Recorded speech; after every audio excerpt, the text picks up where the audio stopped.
Texas, you can only be talking about one thing. It's more than just a game. It's a way of life. And trust me, I know a little bit about football around these parts.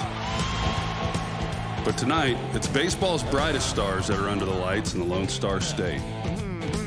The Braves have shined this NLCS. Playing with the passion and energy of a bunch of teenagers, they are one win away from a trip to the World Series. Not ready to dim the lights just yet. The Dodgers hope they can flip the switch before it's too late. It's Friday Night Lights. It's Game 5 of the NLCS.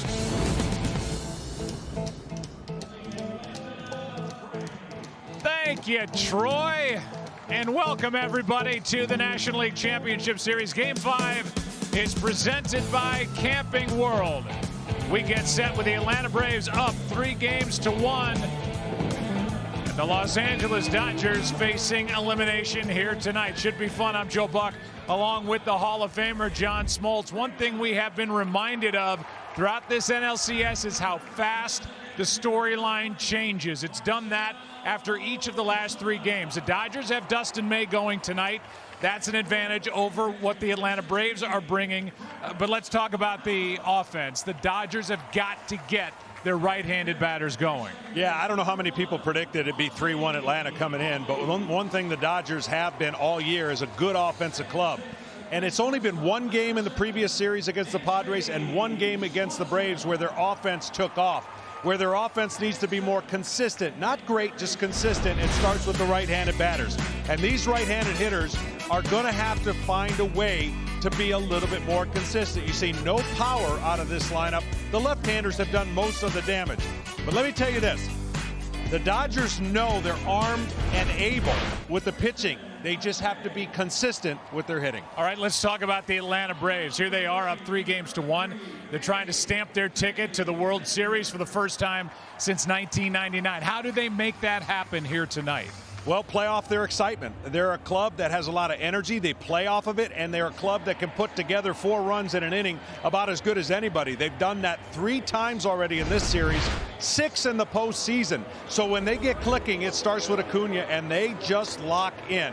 This is a team that can strike out, but when they get going, they can score in bunches. They've been a better offense in this series. That's why they're up 3-1. All right, we're going to go back to the Dodgers side. We're going to check in with Tom Verducci. And Tom, that guy at the top, Mookie Betts, has got to get it rolling for the Dodgers starting now. No doubt, Joe. Listen, the Braves have held him to 2 singles in 4 games, and they've done it by throwing him more fastballs in the zone than he normally sees. So I asked Mookie if he thought the Braves were pitching him differently than he expected, and he said, no, I'm just not hitting, but I have hit a few balls hard. He compared himself to a jump shooter in basketball, watching a string of jumpers bounce around the rim. He said, all you need to see is 1 to drop, and that's when the run starts. Now here's Ken Rosenthal. Thanks, Tom. For all the talk about the Dodgers last winning a World Series in 1988, the Braves' postseason frustration has been nearly as acute. The Braves haven't even been to the World Series since 1999, despite making 11 playoff appearances in the past 20 years. Yet, here they are, 1 win away from the Fall Classic in a way no one could have predicted. Max Fried is the only remaining member of their opening day rotation. The Braves auditioned 13 other starters during the 60-game regular season, and they remain shorthanded, trying to close out the NLCS tonight with a bullpen game.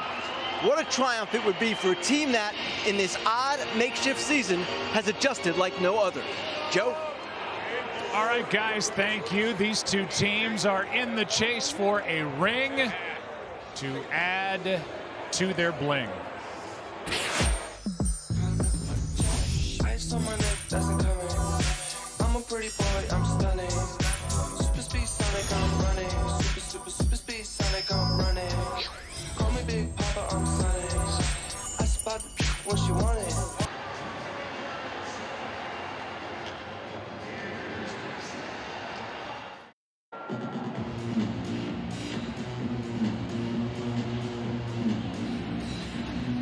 Making his first start in his professional career, the left-hander A.J. Minter. 27 years old from Tyler, Texas. And here's the lineup for the Dodgers here in game number 5. Top 3, Mookie Betts, Corey Seager, Justin Turner. In the middle, Max Muncy, Will Smith, Cody Bellinger. And the back end, A.J. Pollock, Jock Peterson, and Chris Taylor at second base, batting in the number 9 spot. Drafted in 2015. Here he is to start a ball game on the mound. And he is the first pitcher in baseball history to make his first career start in a postseason game. Yeah, there'll be many pitchers for the Atlanta Braves, of course, with the bullpen ready, and depending on the score, that'll determine where Brian Snitker goes with the next guy. But right now, the Dodgers, they're wanting to string together as many base runners as possible and make it difficult for Brian to bring in pitcher after pitcher. Mookie Betts jumps on the first pitch, pops it up. Should be easy for Acuna. And it is. 1 pitch, 1 out. Betts now 2 for 15 in this NLCS. Our keys to the game presented by Ford. Armed and ready. Well, the Dodgers are armed and ready. That's not the only reason why they're going to be able to come back. If that's the case, it's going to be the right-handed batters. You see on the series 182. They got to get the right side going and the balance of that offense. Braves ride that emotion. The 4 runs in an inning 6 times in the postseason. You never want to say you're playing with house money, but you really want to say that you're going to play with the emotion and energy of a 3-1 lead. First pitch, a strike to the left-handed hitting shortstop Corey Seager, who had the huge game 3 after a strong ending to game 2, hitless last night in game 4. Here's the 0-1 from Minter. 1-1. Ball and a strike. After Seager, it's Turner. And manager Dave Roberts put his lineup together that we just showed you with Jock Peterson, the DH, batting in the number 8 spot because he just doesn't believe that this lefty Minter will be around by the time the number 8 hitter comes to the plate. We'll find out together if that's the case. 1-1 is on the outside part of the plate. 97 from the lefty Minter, who this postseason 1-0, 3 games. And Seager didn't like that call, and now he's in the hole 1-2. Corey took Minter deep with a 3-run shot in game 2. And here he strikes out. Fly ball to right, a strikeout. No problem so far for the lefty. In the outfield, back to Nick Markakis in left. Christian Pache in center and Ronald Acuna Jr. in right. Around the infield, it's Riley, Swanson, Albies, and Freeman. The catcher, Darno. He started every game this postseason for Atlanta, and on the mound, as we know, A.J. Minter. Throwing pellets early. I mean, ball's coming out of his hand just free and easy. Justin Turner now 5 for 16 in this series. First pitch swinging, can't catch up. 97, strike 1.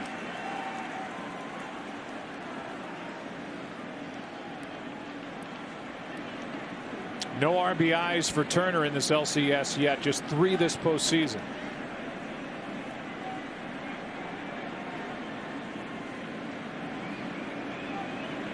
Here's an 0-1. Oh, nope. Checked it. 1 ball, 1 strike. Well, from this point on, there's going to be a lot of testing of the patience of the Dodgers, meaning they don't have much room for error. And it doesn't matter what their regular season record was. Dave Roberts still feels like his team has a chance. Now, the difference is they got to execute because the Braves have out-executed the Los Angeles Dodgers. That is a rocket down into the corner. A seed hit by Turner, and he's going to cruise into second with a stand-up 2-out double.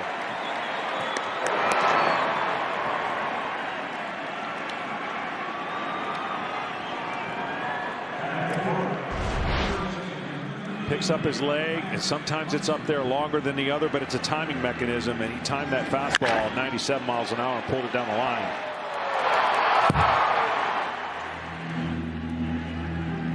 Tonight's starter, Dustin May, hoping for a run or two to start his night.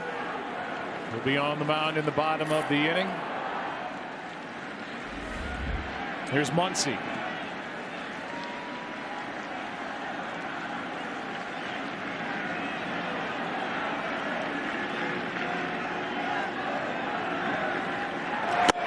Strike one. That angle that Minter throws has got to be difficult for lefties, and he just, I call him like the opposite, reverse version of Craig Kimbrell, former Atlanta Braves closer. Just kind of goes down and the ball looks like it rises.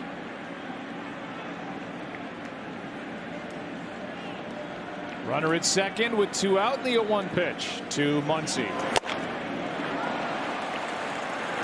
Muncy had the big game 3, the grand slam, hit a double, a couple of walks. Trying to produce a run here in the first inning for the Dodgers, down 3-1.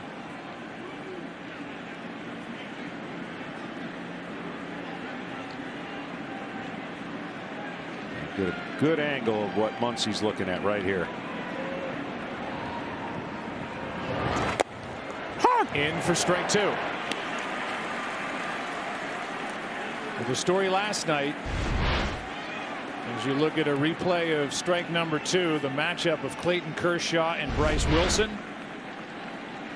Wilson won that battle, went 6, allowed 1 run on 1 hit, just the home run by Edwin Rios.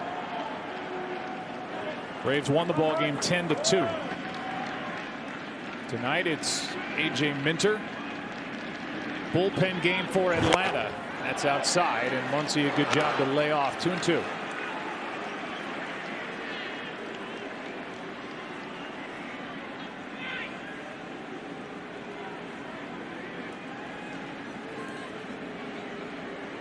Prototypical starter tonight for the Dodgers in May.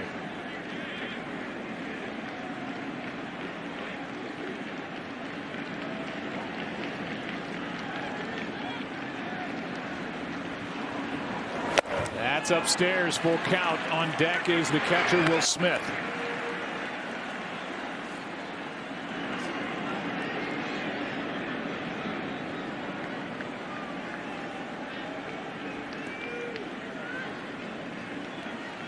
Three true outcomes. Muncy's one of the highest: walk, strikeout, or a homer. Hasn't put the ball in play that often other than those 3.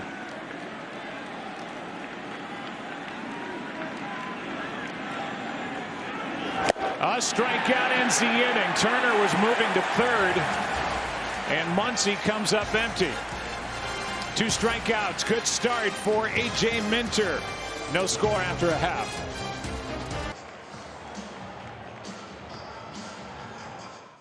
Foot 6, 180 pounds, 23 years old, from Justin, Texas. Drafted in the 3rd round out of Northwest High School. About a 45-minute drive from here to the Northwest. And he will bring it home to Ronald Acuna Jr. Bottom of the 1st inning, no score, game 5. Good numbers in the regular season, terrific numbers in the postseason. 3 games, 1 start, 1-0 record, no earned runs allowed. 98 as he slings it inside for ball 1. He's got a power sinker. You just saw at 98. He throws occasional 4-seamer, just a little tick faster. He'll go to that cutter, curveball, occasional changeup. Check swing foul off the bat of Acuna, who has scored 5 runs in his NLCS. Still just has 3 hits. But he's Mr. Action. He can walk. He's drawn a lot of walks on the year. He can create havoc on the bases. This Atlanta Braves team can pick him up and put him down when they get on the bases. They can go first to third, first to home, and it all starts really with Acuna. Top 2 guys are good at that. Freeman, big guy, runs well. Good base runner. 2-2. You look at the Atlanta lineup, it's Acuna, then Freddie Freeman, Marcell Ozuna. Huge night last night in game 4. Darno, Albies, Swanson, Riley, Markakis, Pache. 2-2 is inside. Full count. And this is where he has gotten better. And Acuna doesn't just 3-2 wildly swing. It's better recognition of the strike zone. That's why his walks have gone up. May brings it, and a ground ball to short. Nice true hop for Seager. 1 down.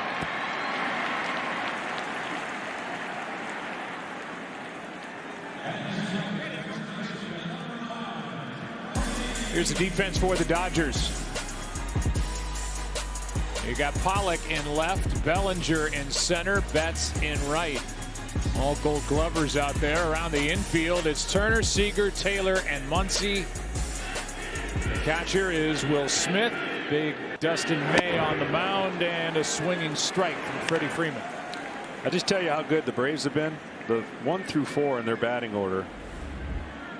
One of the best OPSs since 1920 when you think about what they've done offensively. And yeah, only 60 games, but that's what makes them go. I mean, they're top heavy and they can do damage.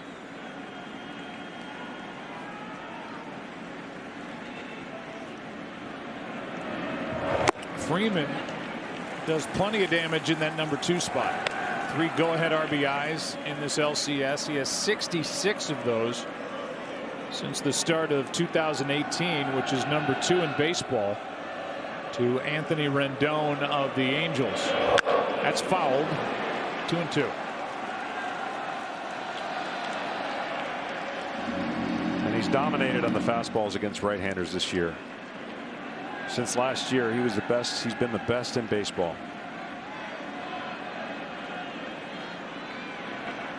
2-2 from May is down and in. Back-to-back full counts.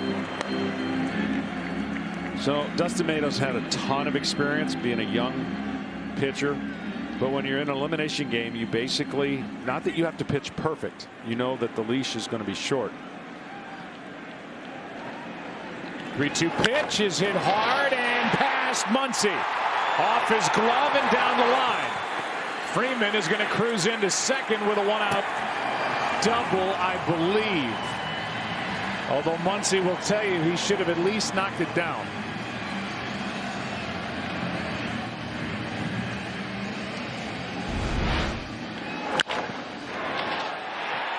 Yeah, that ball hooked a lot, and when it got on the ground, he just couldn't get the glove open. And the timing over to do exactly that, Joe, knock it down, at least keep it to a single. It is a double for Freeman, his 7th hit in 15 at bats in this LCS.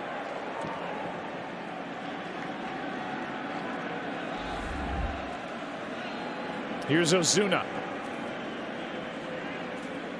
What a night Ozuna had last night.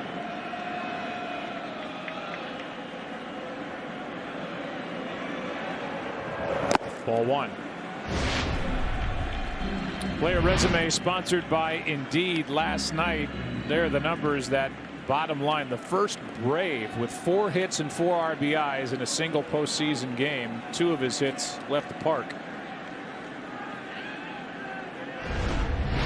RBI chance here in the first inning, and time called at the plate. Talk about Acuna and the way that he gets the bat in the zone. Watch his front foot. It's just a little toe tap, the mechanism to time everything up so that when you go in to hit, it's not a big movement, just a little movement, toe tap, little move, come back, ready to hit. 1-0 pitch is in the dirt, squirts away. Freeman, there's the good base running. On his toes, ready to go. That ball didn't get away from Will Smith very far at all, and he's at third with no play. Just wonder if they got crossed up there. No, he just missed it. A rarity there out of Will Smith.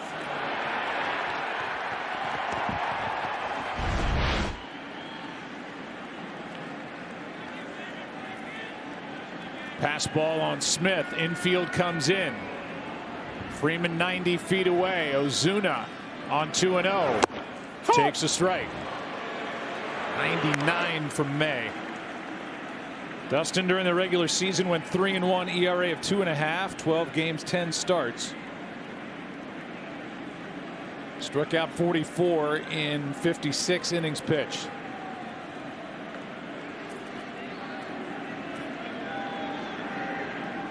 Two-one pitch.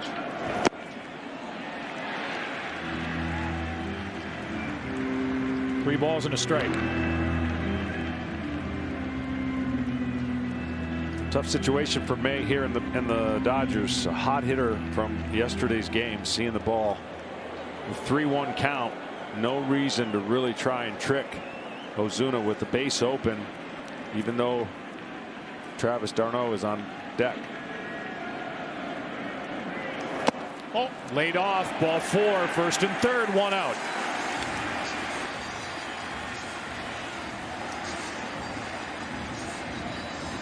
A double, a pass ball, a walk, and Travis d'Arnaud, who has 1 hit in this LCS but came in red hot, has the chance to put Atlanta on top here in Game 5. This is a team, the Atlanta Braves, and you wouldn't have known the difference between their 2 games they won and the 3rd game they lost in the clubhouse. They didn't treat it any differently. They've been loose. They're confident. You can see there they're trying to seek that first pennant since '99. They are playing with a lot of that emotion we talked about in the open. Infield backs up, looking for the double play ball, and a strike is into d'Arnaud. Travis with a career high 321 average during the short regular season, 9 homers, 34 RBIs. Had the big division series against the Marlins. Looking really for his first big hit of this LCS. Ball. 1 ball, 1 strike. And with the runners in scoring position, he's got a ground ball average, which you don't hear much anymore, of about 370 or above. And that's the ability to drive in runs. Know where to hit it. Don't necessarily have to drive it all the time in the air or lift it.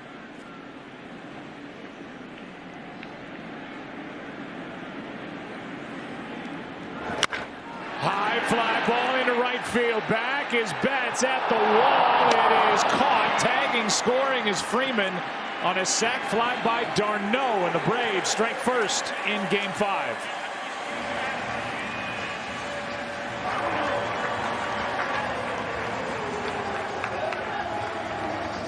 And the pass ball leads to a run. These are the kind of things when you're down in a series, everyone says, oh, you know, there's a lot, you got to play perfect. You don't. But this inning is an indicator of what the Dodgers normally do. They haven't done in the first inning. Pass ball, a play maybe could be made, and that's the difference right now for the kind of momentum that Atlanta feels like they have. And we've seen it switch. We've seen it switch in the previous series now that's going on in San Diego. It can switch, but it's up to the Dodgers to make that happen and execute. Here's Albies now, runner at first, 2 out, run home. Strike 1. I mean, the Rays were up 3-0, cruising. Looks like there's a chance it goes 3-3 and we could have a Game 7. And that's how quick it could turn. Well, how about in the history, these 7-game series down 0-3, only the Red Sox in 04, we know what they did. They won, but they're the only ones to force a Game 7. A Game 7. The Astros trying to become the 2nd team on that list. Strike 2 on Albies.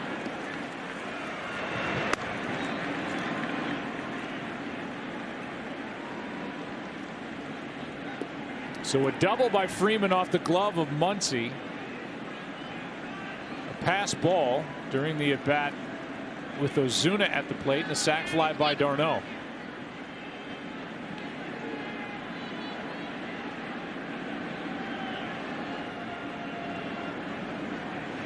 The 0-2 to Albies. No! He went around, and that will end the inning.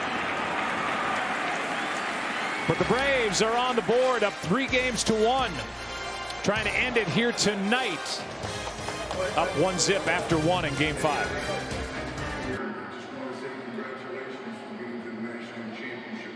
Bests throughout the postseason. That apply to me? You say me, or are you just saying you? Anybody. I was throwing it out. Universal you. A foul that I think glanced off the mask of Darno, and we're underway in the second inning with Atlanta on top 1-0. Will Smith, Cody Bellinger, A.J. Pollock against A.J. Minter, and getting ready in the bullpen is Darren O'Day for the Braves. He's easy to spot from all the way over here. A 1 pitch to the left side. Swanson gets the high hop and gets the out.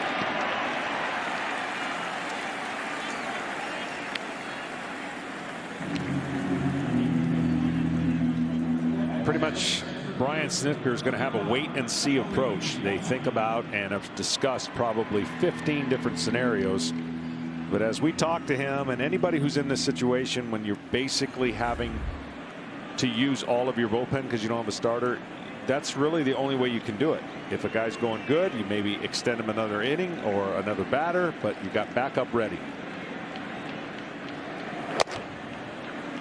Yeah, I think for as much as analytics are involved, I think you have to trust your eyes. You have to talk to the catcher. You have to talk to the guy on the mound and see how he's feeling and hope that he's honest with you. But as opposed to an all-star game where a manager might have a set list of guys in an order coming out of the bullpen, Snitker and the pitching coach Rick Kravitz will just have to feel their way through the rest of this game. And the score in the inning is the huge indicator that is going to determine how he leverages.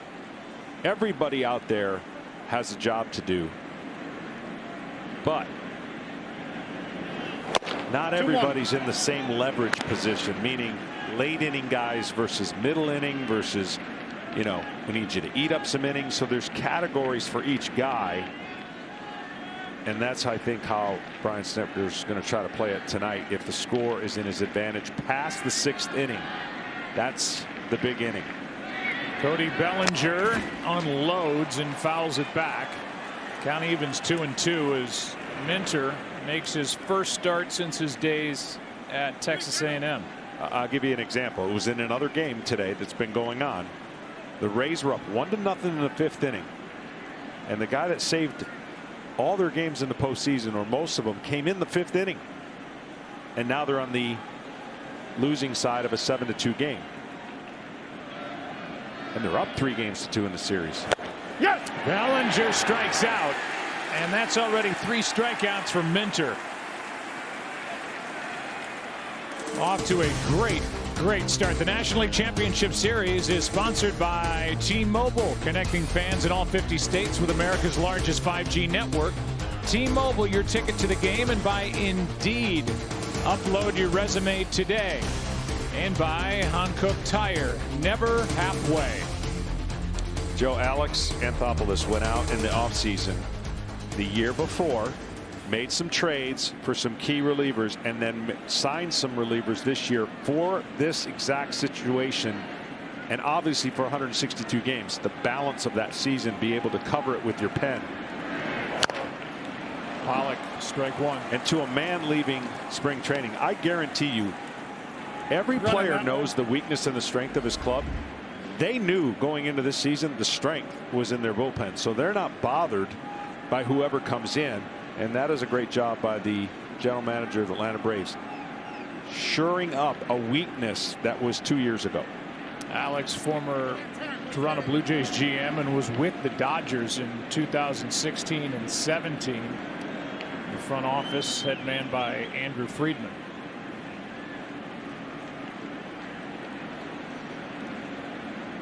Minter has already matched his career high for outs picked up in a ball game, and he doesn't show any signs of slowing down anytime soon. 0-2 the count on Pollock, who is 2 for 10 in this LCS.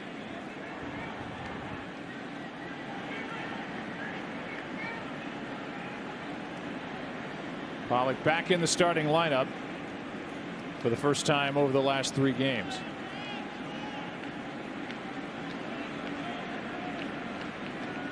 Minter pitched around the double by Turner in the first.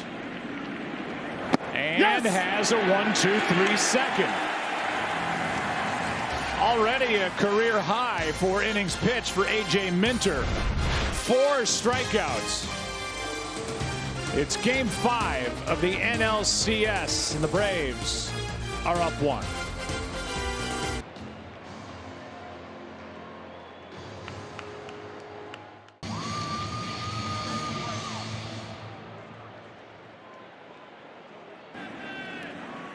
Well, there you go, pitching coach Rick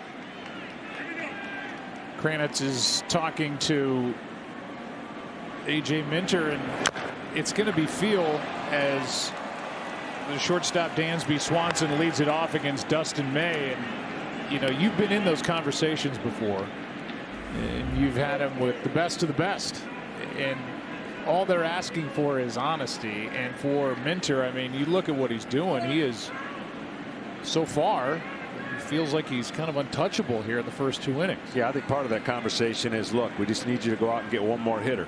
That left-handed hitter coming to the plate will be Jock Peterson. And then possibly turn it over to O'Day.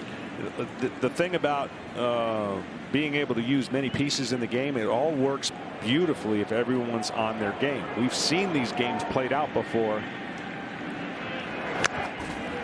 And what the Dodgers are going to be facing is potentially a different pitcher every at bat, right? So they're going to have to be locked into the information that they've gathered, what they've seen, and adjust on the fly and hope that one of those guys isn't coming in with their A stuff. Swanson in this LCS 3 for 16, set up at 1-2, and now 2-2. And that's always the other piece of this gigantic puzzle that these managers, pitching coaches, front offices are putting together night after night. You got all the numbers, you have all the matchups, but if a guy comes out and he doesn't have his good stuff, yeah, you just flush it.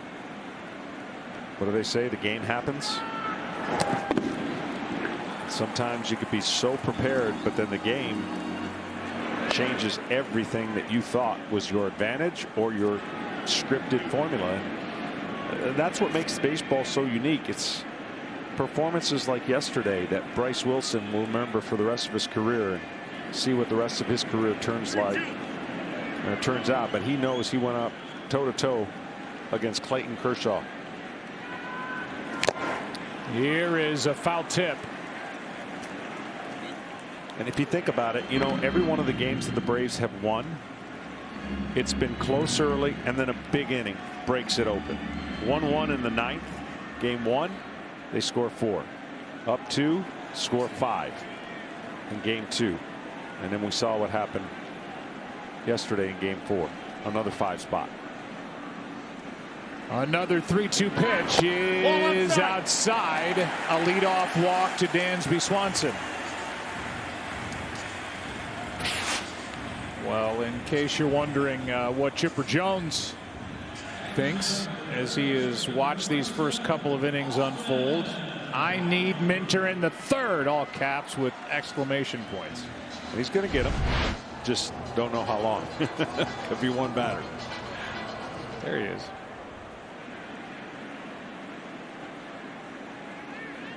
Batter now is Austin Riley.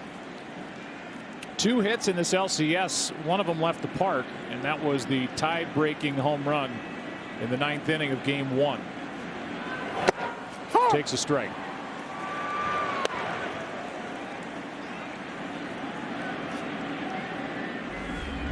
Austin's played 3rd. He's played left. 6 hits this postseason. Hit 8 home runs during the regular year.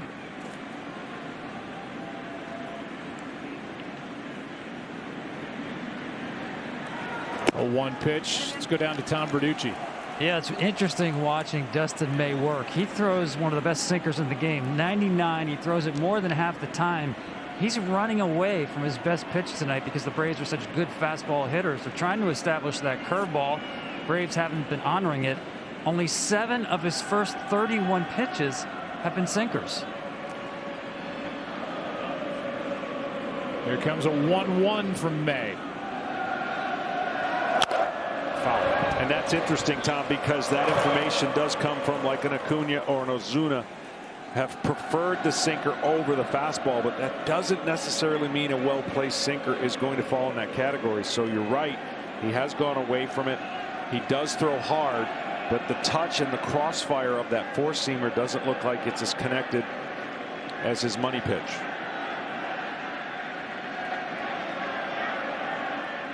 The next one is swung on and missed. Strikeout number 2 on the night for May, and out number 1 here in the second. I know I've said this, and I may have said this in one of our telecasts, but I learned such a valuable lesson early in my career when I heard the scouting report on leadoff hitter Juan Samuel, and it said dead red, dead fastball hitter. And I went, oh, shoot. I throw fastballs. What am I going to do? I threw 7 sliders in a row to start the game. He hit the 7th one for a homer. And I came in and I got chewed out. Like, what are you doing? I said, well, you told me he's a dead red fastball. They said, that doesn't mean you can't throw him one. Just throw it in the right spot. And we sometimes get carried away by the strength of that hitter. Swanson started and stopped. The first pitch is down to Markakis. Dansby stole 5, was not caught during the regular season. 1 for 1 this postseason. Had a break and then came back to the bag as Markakis took ball 1. Nick has struggled this postseason. 6 out of 29. No RBIs. Trying to get to his first World Series. Playing in his second LCS. That is right down the chute at 98. 1 ball, 1 strike.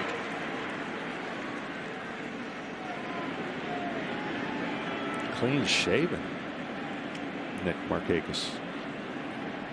Got to change it up. I change it up at Sports Clip, but I can't go much lower. 1 ball, 1 strike, 1 on, 1 out. May checks on the runner, and Swanson was frozen for a split second and dives back in.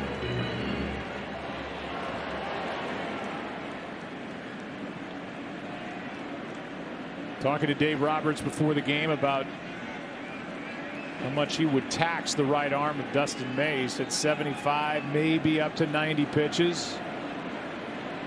How far will that get him? Already thrown 36 and has just 1 out in the second. See, if you're the Braves, this is where you can get a little creative and aggressive at the same time by putting as much pressure you can with the threat of stealing. That'll help get a better pitch for Nick Markakis. Just the concentration that he's having to spend on Dansby.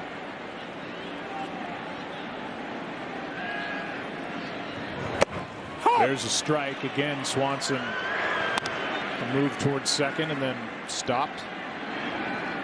But on the flip side, for the Dodgers, when Turner stole with 2 outs from second to third, it looked like it bothered Max Muncy. I don't think there's any doubt. That was back in the first inning. Turner took off on a 3-2 pitch, and Muncy, maybe with that movement behind the pitch, behind the pitcher, swung at a pitch that was tailing away, struck out, and then kind of looked out at Turner. Runner going, and a foul at the plate by Markakis. Swanson back to first. It's an elevator. I think it is. I'm fairly certain that's what that's called. I want to learn every day.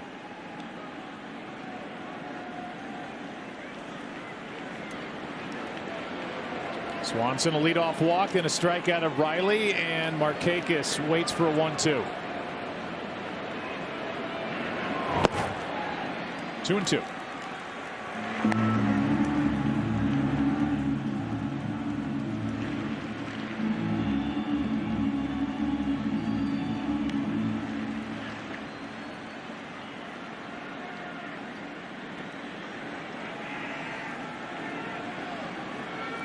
Dustin May is just 23 years old.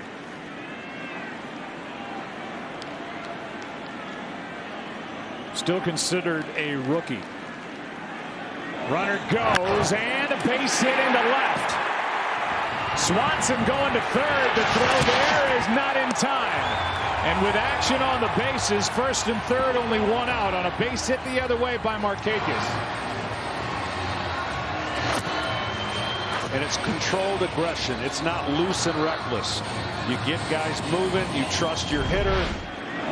You create a little chaos. With the shift on, this is going to be a tough play. As you see, Seager has to cover third because Turner was over in the second base side, and great base running by Swanson. When he took off, he had the presence to look in. It wasn't a straight steal. He saw where the ball went. And then all he's got to do is pick up Ron Washington to know where to slide. And now the rookie, they're asking him to put the ball in play here with first and third. Christian Pache. He has had some good at bats. He really has. He looked overmatched early and then drew some walks, and he's got a couple big hits, including his first big league home run. Chase there, 98 upstairs, strike one.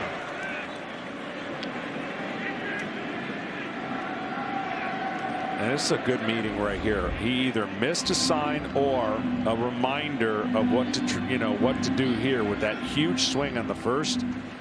Ron Washington may be telling him, look, choke up a little bit, use your speed, put it in play. Talked earlier about that kind of safety squeeze that you don't see very often. You put pressure on the first and third baseman because they have to read the play and read the batter. Of course, the middle of the infield's trying to turn two.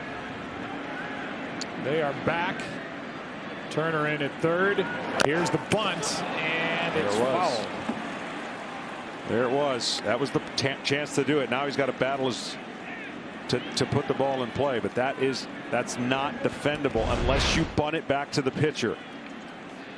It looks good right there. Mechanics look good, but you see how he lifted the bat up because it was a breaking ball and didn't trust his legs. Your legs got to go up and down. The bat doesn't move.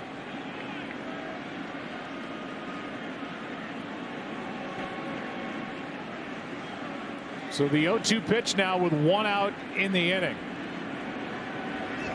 That is into center field, a base hit. Atlanta doubles its lead at 2-0 as the rookie Pache comes through on an 0-2 pitch.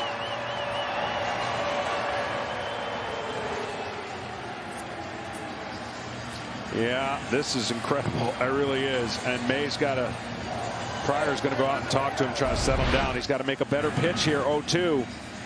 He wraps that breaking ball, and that is got to be off the plate, but off the end of the bat is what Christian did with 2 strikes.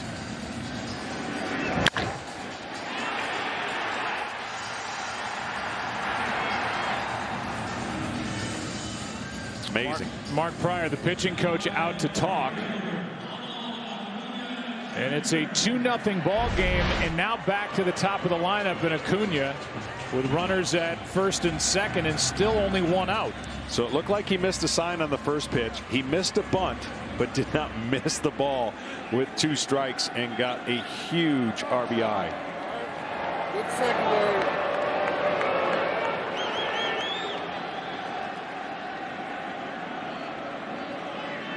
Fourth RBI of this series for Pache.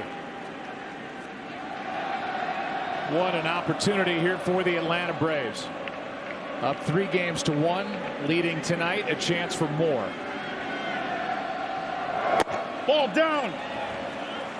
That missed low, ball 1. Both bullpens are quiet at the moment.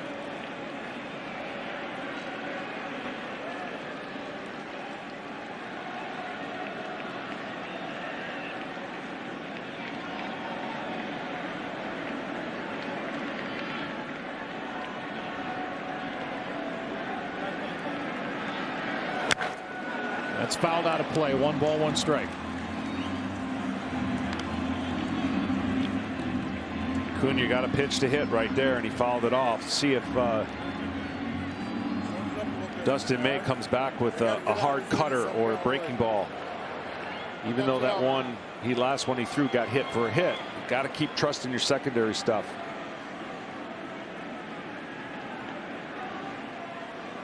A walk, 2 singles in the inning. And time called at the plate.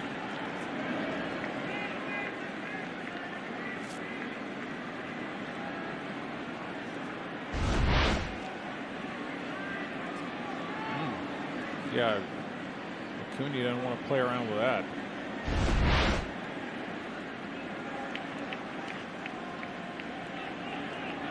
Now the 1-1 pitch from May. That was a much tighter breaking ball.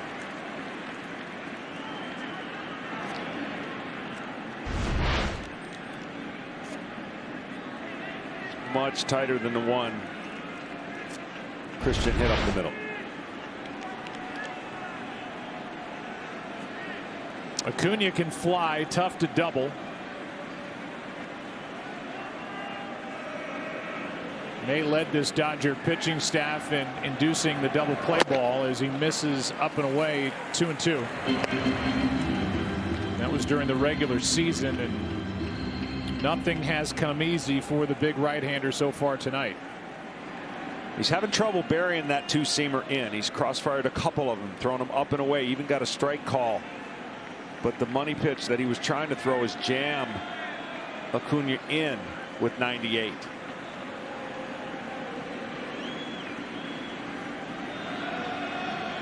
Two. Full count.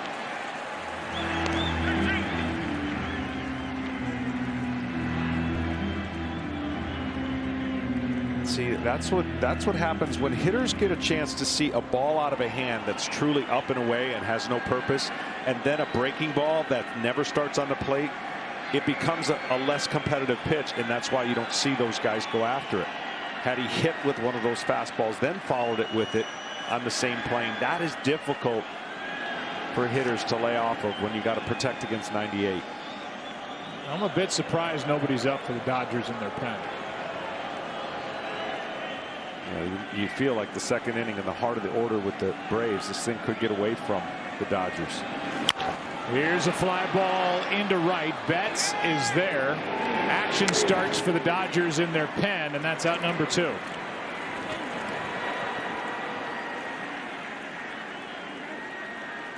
So 2 on 2 out, a run home, a 2-0 lead, and in steps Freddie Freeman. Don't forget to download the Fox Sports Samsung 5G View app for an all-new immersive fan experience available exclusively on 5G-enabled Android devices.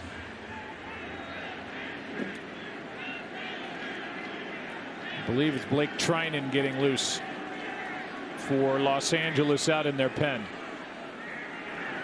Who would have thought that the Dodgers bullpen would be active while the Braves bullpen for the most part has been quiet. They did have a right-hander up for a moment, but right now A.J. Minter doesn't look like he needs any help. Although he's been sitting for a while now, as that one misses up and away to Freeman, ball 1. Long delay for a guy who doesn't even get multiple inning chances too often. That is a big deal if this continues. Now they won't be a big deal if somehow Freddie Freeman hits a 3-run homer and that delay causes a 5-run lead. You're never upset about that.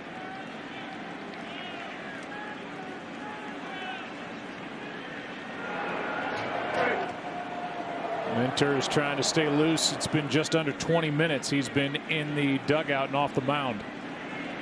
Here's a 1-0.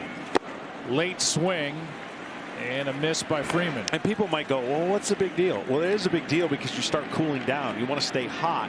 You want to be able to know that that rhythm you had, you want to continue. It would be, I guess the equivalent would be Freddie Freeman takes 5 minutes in between each pitch to try and hit a pitch. It would be much more difficult to do. Here is a 1-1 from May. Oh. Just a little off. He hasn't been.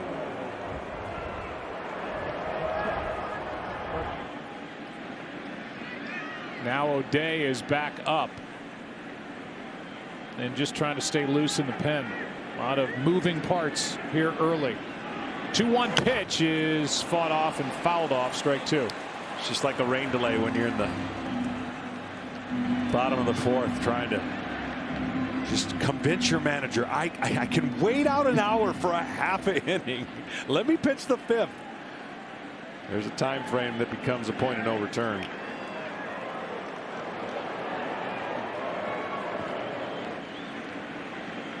Runners on at first and second. 2 out, 2-2 pitch is fouled away. You look at the numbers as they are piling up. 4-time All-Star, won a Gold Glove 2 seasons ago, Silver Slugger Award winner last year, and this season could very well be the MVP in the National League. And in this NLCS, he's had 3 go-ahead RBIs. Just to be clear, the votes are already in, so postseason has no bearing. This long half inning continues, and a 2-2 now. A strikeout ends the inning. So Dustin May gives up 1 on the RBI by Pache on an 0-2 pitch, but limits the damage. The Braves aggressive here early, up 3 games to 1, leading 2-0 after 2 in game.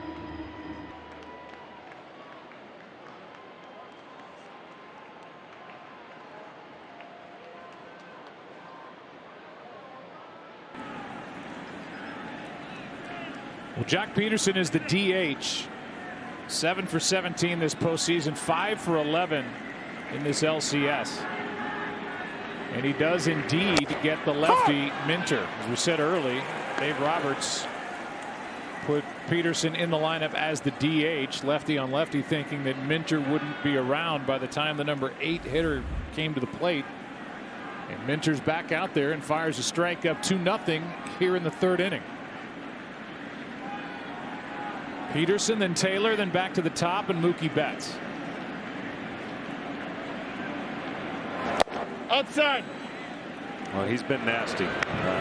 When he misses just off. And again, the angle he creates on a left-handed hitter, got to be very difficult. Got to believe this is his last hitter, and he's done an unbelievable job up until this point.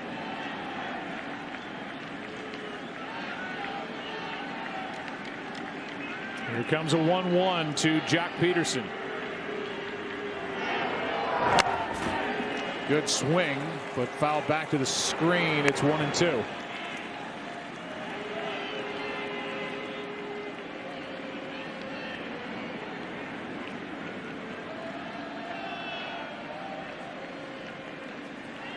Two right-handers will follow. O'Day hasn't done a ton of throwing down there. Just kind of standing and watching. Now he's back to throwing. 1 ball, 2 strikes. Minter. 2-2. Yeah, that's the hard part about relieving that most people may not understand, is that you're getting hot in case you're needed earlier, and then we've got this 25-30 minute delay, and you don't want to waste any more bullets, so you just kind of getting the arm loose. You know you're going to come out here when you come in the game and get 7 or 8. So Peterson trying to get on and get something started for the Dodgers here in the 3rd inning. 2-2 pitch is strike 3. 5 strikeouts through 2 1/3 for Minter. And the batter will be Chris Taylor. dotting the upper corner of the strike zone against lefties. Nothing they could do about it, even if they knew it was coming the way he's placed it. And they're sticking with him. Might go 9. Taylor is 1 for 11 in this LCS.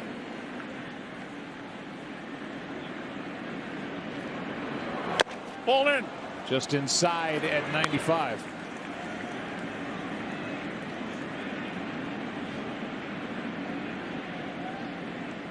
You've got a right-handed hitter here, a right-hander on deck in Betts, and then the left-handed hitting Seager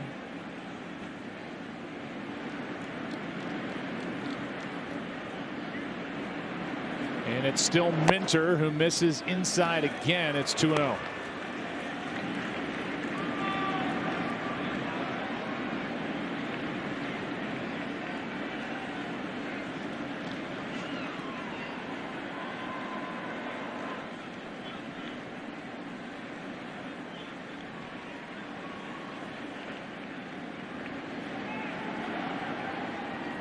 Two-0 pitch, high and tight, 3-0.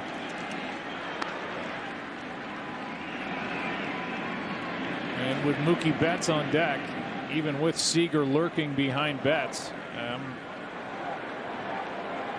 the belief that if Taylor gets on, that's got to be it. You would think. I mean, he's already exceeded what I thought he would do. There's a strike. Maybe Minter can battle back in this appearance by Taylor.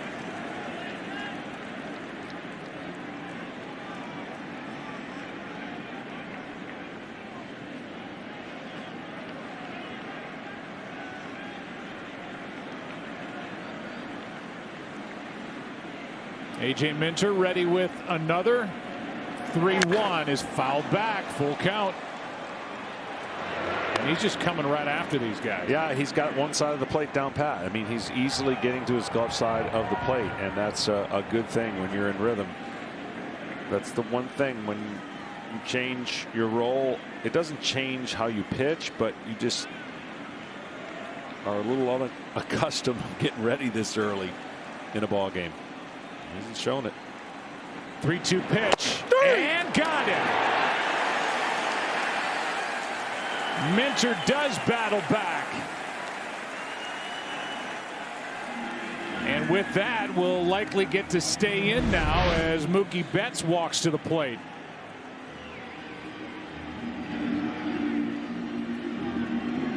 Each corner of the box, he is peppering the upper tier of the strike zone. I mean, you talk about exceeding expectations. Last night, Bryce Wilson. Tonight, A.J. Minter. First major league or professional start. He's really doing more than just being the quote-unquote opener. He has struck out 6. His last 2 starts. Took on Nebraska at A&M, and now he's in the NLCS pitching in Game 5. 1-0 pitch to Betts is up and away, 2-0. Betts fly to right on the first pitch. Well, you got to believe now he's in at least for the next batter, right? If Betts walks.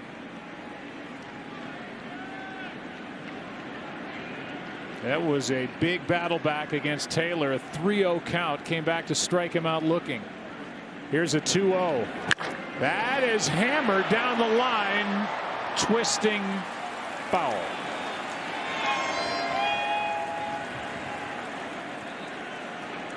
Two and one. First pitch, Betts has gotten up in a while, and you saw what he almost did with it. They've been pounding down in the zone, and really, Tom talked about in the open, pounding him with fastballs, and have had some success. Good pitch there. So that's where they want it. They want to keep the ball in that plane.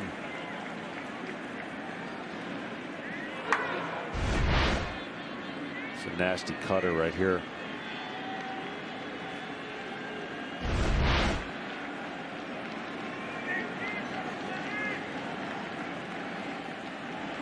It was 2-0, now 2-2. And Betts has to skip the rope. Full count. He really threw that changeup a little too hard. What did you say? Umpire's really happy with Travis. That was Dan Iassoni. He just said, thanks, Travis.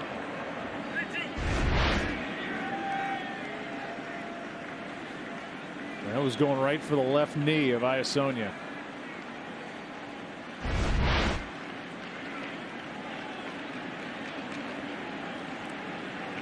Three-two pitch now to Betts, and a foul out of play.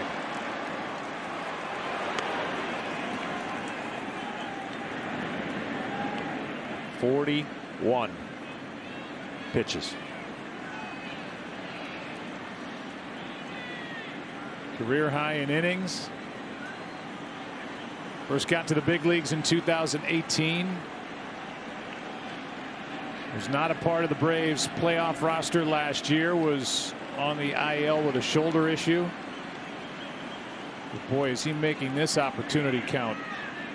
Fourth game of this postseason, comes in with a 1-0 record. Trying to go 3 strong here. 3-2 to Betts. He struck him out. Amazing. A.J. Minter stepped right up. 3 full innings, 7 strikeouts.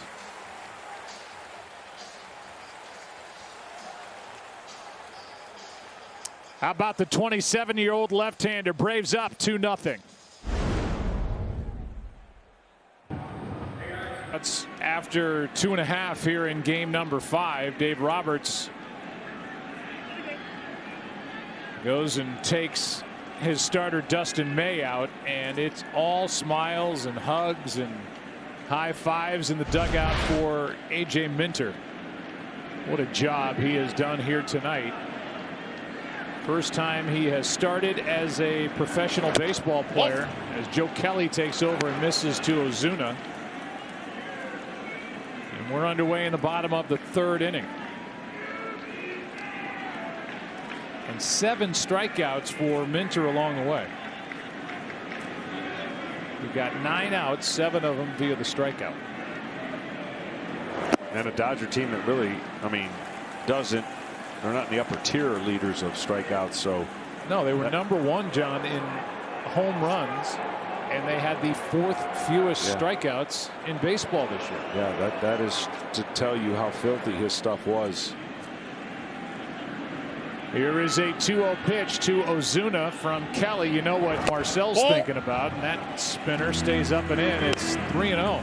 Joe Kelly will throw a ton of breaking balls, and he's got a firm fastball, but every once in a while he loses the strike zone. And Dave Roberts is hoping maybe he can get 2 innings. Who would have thought that the Dodgers could potentially use more pitchers in this game than the Braves? 3-0 is a strike that just caught the top edge of the strike zone. Ozuna thought he had walked for the 2nd time tonight. Darno and Albies will follow, as Minter outlasted May. Here comes a 3-1 pitch from Kelly. Full count.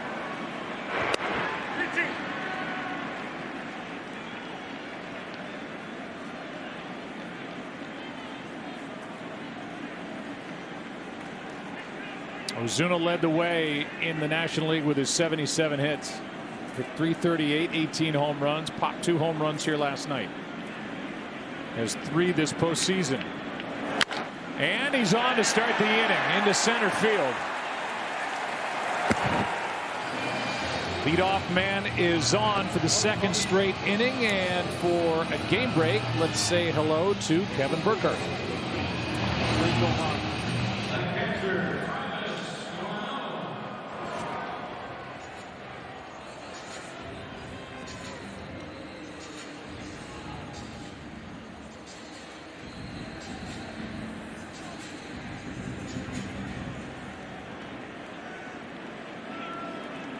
Kevin, thanks. So they get a thrilling game 7.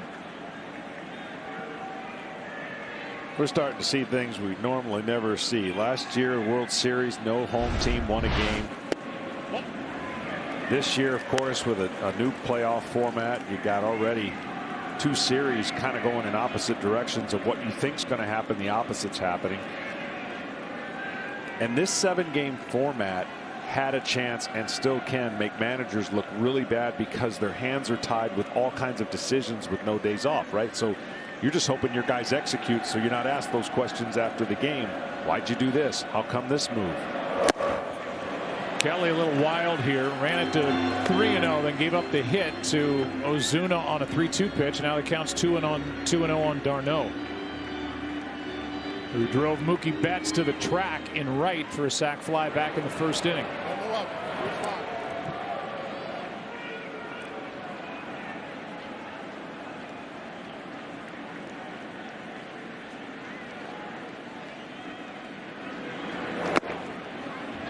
That is down 3-0 again.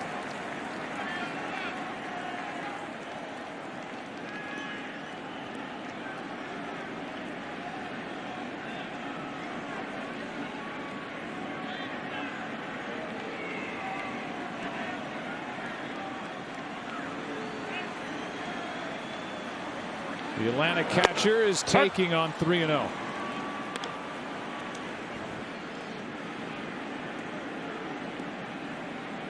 .31 years old, signed as a free agent in November to a 2-year deal. Resurrected his career after the Mets cut him loose in 2019 in the month of May. He was a Dodger for 5 days, then with the Rays. That's a strike. So Kelly's been able to battle back. 3-2.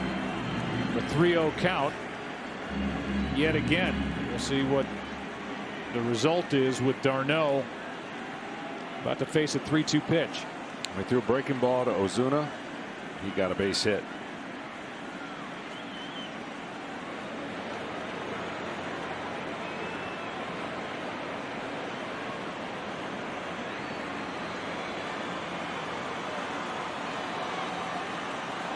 And Kelly steps off.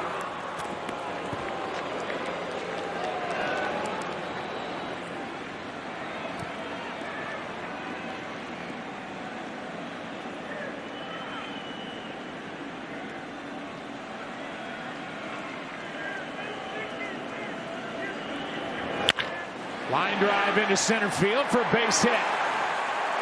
Back-to-back hits by Ozuna and d'Arnaud, and it's 2 on, nobody out with Albies coming up. With the Astros win, if necessary, we'll be back here tomorrow afternoon for Game 6 of the NLCS. Coverage begins at 3:30 Eastern on FS1 and the Fox Sports app. Then the Astros will try to cap off an incredible comeback against the Rays. Game 7 of the ALCS at 8:30 Eastern on TBS. If you're just tuning this one in, a matchup of A.J. Minter and Dustin May coming in. A.J. Minter, his first professional start. Career high 7 Ks in the 9 outs that he picked up. Christian Pache with an RBI single in the second, and that bottom line was Dustin May lasting just 2 innings, allowing 2 runs on 3 hits. Well, back-to-back 3-0 counts to 3-2 to 3-2 breaking balls, and both resulted in hits to center field. He's going to have to get ahead with his fastballs. Albies with a chance to add to this lead. Grounds to the right side. The runners will advance. 1 out.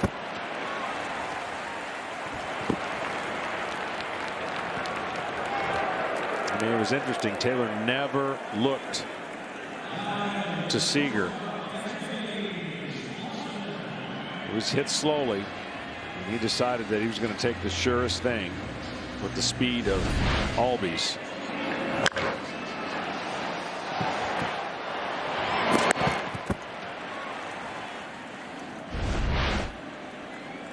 Now the infield has to come in. Dansby Swanson walked and scored his first time up. Runners on at second and third, 1 down. And that's off the end of the bat into right. Charging it is Betts. And tagging and scoring is Ozuna. 3-0. Atlanta. They check at third to make sure that Ozuna, with apparently perfect base running, didn't leave early, but now Bob Guerin's onto the phone, and they may want to take another look at that. This is an incredible catch, and the only thing that prevents him from throwing out Ozuna, watch the transfer. Great catch right there. And we'll get an angle. We'll get the tag right in the box at the same time. Oh. Well, that will be interesting to see. The Dodgers are asking for a review. It almost looked like Ozuna had a little hop. They take it slow.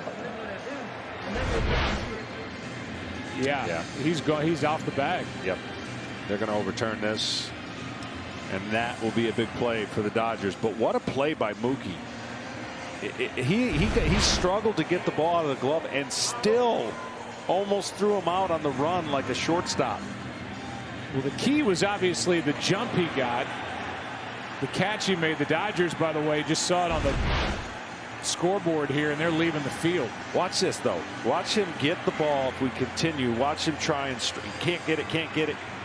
Is an incredible play once he got the grip and almost still threw out Ozuna at the plate. Everybody in the park saw Ozuna leave early now on the replay on the board, but they are still waiting for the official call. It would end the inning, and it would be 2-0, and Joe Kelly will have gotten around back-to-back hits to start this inning. Because they appealed to third, the umpire said safe. This is what they're reviewing, so it's not like they didn't go through the process.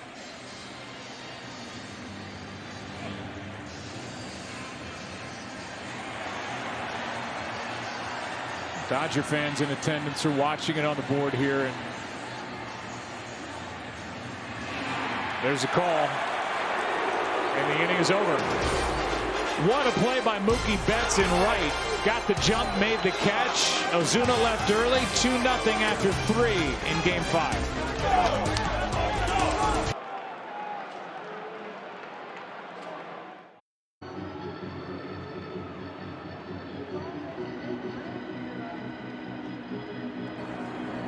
Well, we'll give you some more looks at that play a moment ago that led to the end of the third inning, and who knows what that leads to here in the middle frames. 2-0 still Atlanta. At first and second, nobody out. Second and third, one out. They don't score. Great play by Mookie Betts in right.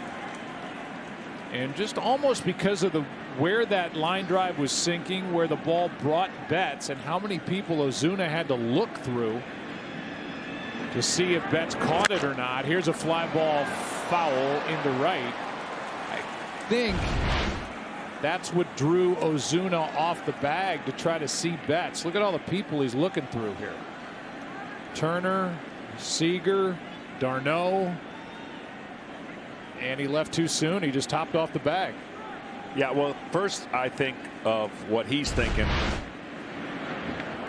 in that he's got to get the absolute best jump possible to beat the throw because of how shallow it was coming in. So that anticipation and what you just said, the angle he had, put him in a tough place. Once he left, he was in no man's land, and he had to just try to go and hope that nobody saw it. Nobody saw it. Not in the world of television. No. 2 balls and a strike now on Seager, who hits one into center field. Back is Pache at the wall, and it's gone.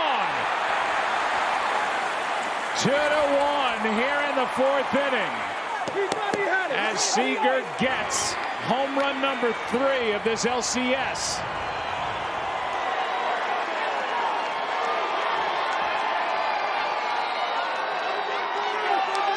Tyler Matzik, the new pitcher, and that ball just kept on carrying and just got over the wall in center.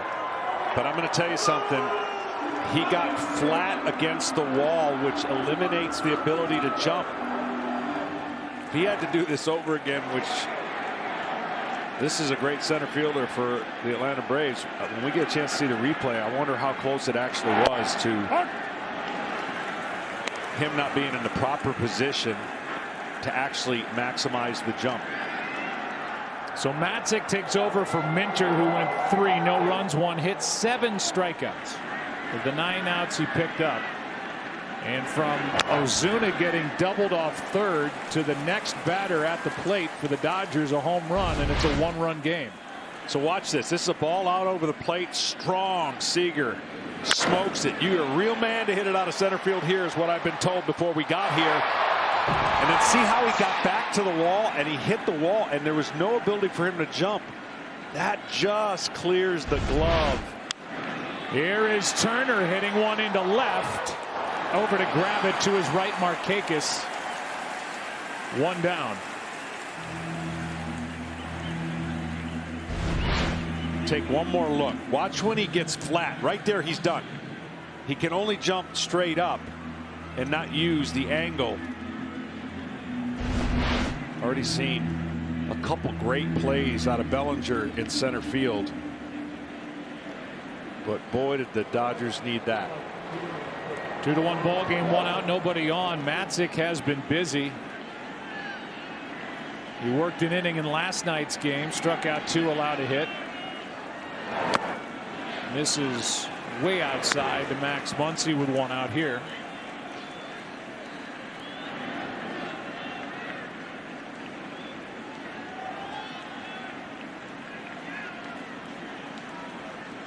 Third appearance in this LCS for Matzik in the 5 games. That sweeps into the strike zone. 1 ball, 1 strike. When you're playing against elimination, there's more tension than you want to admit, and that can relieve a little bit of tension. 1-1, 2 in for strike 2. And that's why anybody who says, and I've been on a ton of elimination games, that's why anyone who says, we got nothing to lose, our backs are against the wall, blah, blah, blah, blah, blah, that's not true.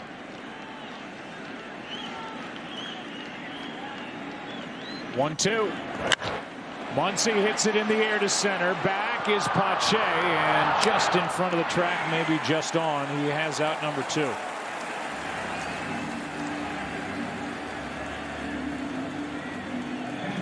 With the bases empty, Will Smith will step to the plate 0 for 1.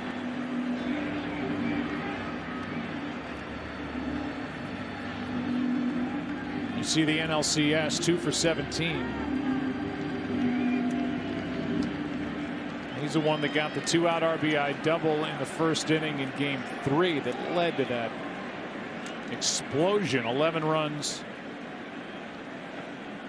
10 of them scoring with 2 out in that first inning on 7 hits. Ball in. But not much else. Ball 1 inside.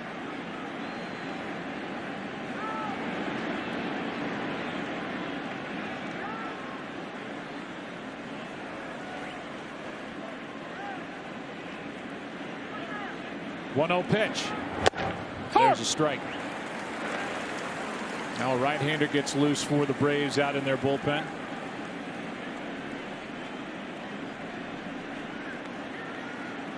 Looks like Shane Green. 1 ball, 1 strike. 2 out, nobody on, a run home.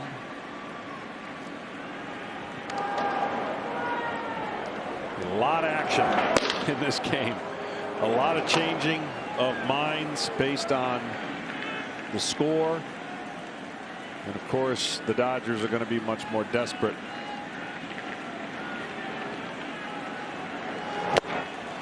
Two and 2 on Smith.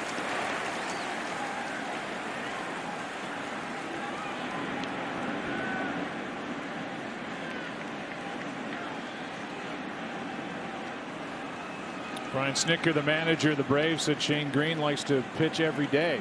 He may get his wish. He's worked the last 2, getting loose here. Matzik trying to end the top of the 4th, and he does with a strikeout at 96. What a turn of events here. Mookie Betts the play in right. Marcell Ozuna left too early. And then next at bat for the Dodgers, Seager homers to center.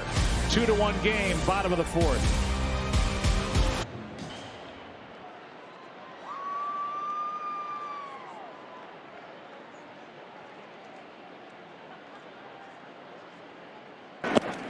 Blake Trinan takes over for the Dodgers after Kelly pitched a scoreless inning.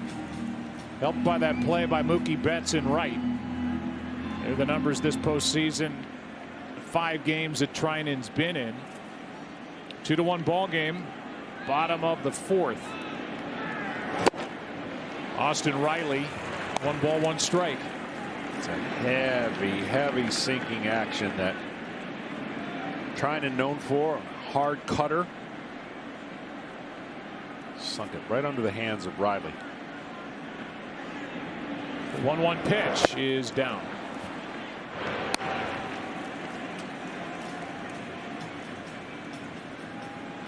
Trinan took the loss in game 1.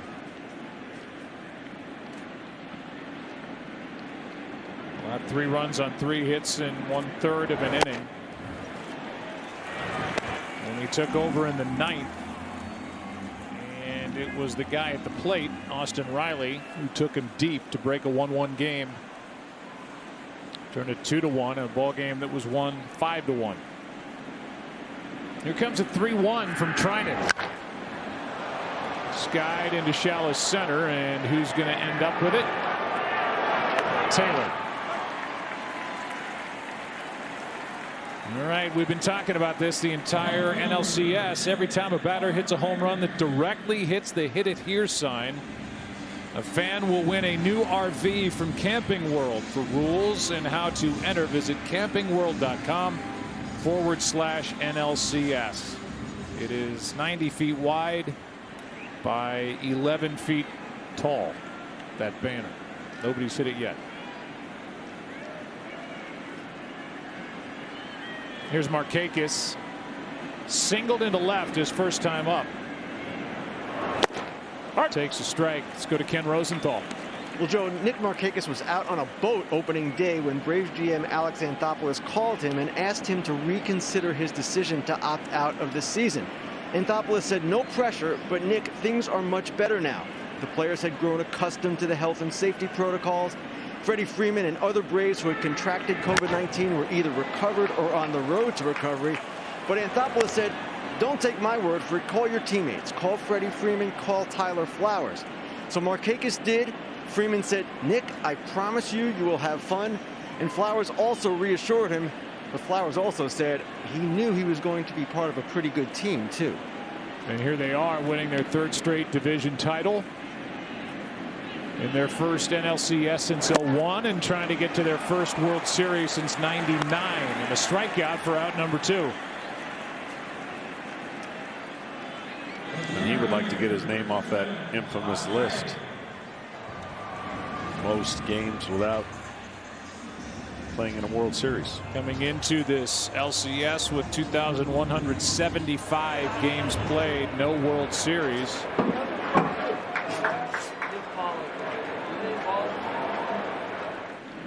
And that is the top spot on that list. You're right, he'd like to get off that lineup is Christian Pache, whose RBI single in the 2nd is the difference in the ball game right now. Game 1 an 0-2 pitch. Stops that one foul, and the count 0-2. I mean, he's just another example of when things are going right. Unsung hero for the Braves. I'm pretty sure he was like glad to be here, but probably wasn't in the blueprint to play, and now he's been forced to play, and he's done an incredible job because of Duvall's unfortunate injury. Pache able to lay off that good pitch by Trinan. Yeah, Duvall went down with a strained oblique, so Pache gets a chance, and he's looked good. He had speed, defense, and whatever they get out of his hitting, a bonus.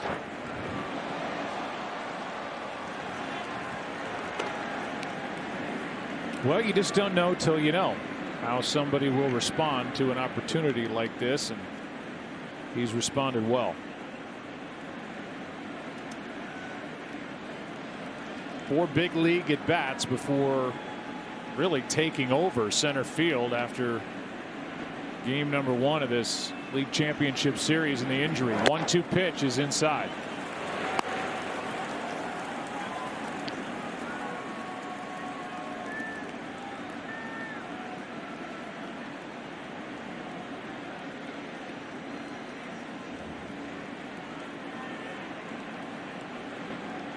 Pitch number 14 of the inning for the big right-hander is grounded left side. Seager has to hurry and throws a strike. A 1-2-3 inning, first of the night, turned in by Dodger pitching. We're starting to see some smiles down there for Los Angeles, down by 1 after 4 in Game 5. Beautiful stadium here in Arlington, Texas. First year for this stadium. Home of the Rangers. And Tyler Matzik, who gave up that leadoff home run to Seager last inning, then retired the next 3, fires a strike to Cody Bellinger. And the 5th inning of Game 5 is underway. 2-1, Atlanta on top. Yeah, and with the start of this game, really, the thought was, can you slow down the left-handed batters of the Dodgers? So Braves have pitched 2 lefties. Strike 2. And Snicker thought that would be his best chance, and only Seager, of course, hitting that homer. But it's been a left-handed dominant lineup for the damage for the Dodgers.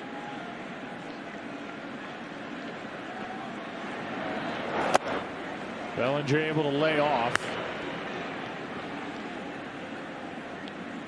Dodgers left-handed hitters hitting just under 300 in this series and 9 home runs. All of the home runs in this LCS for LA. 1-2 pitch. 2-2.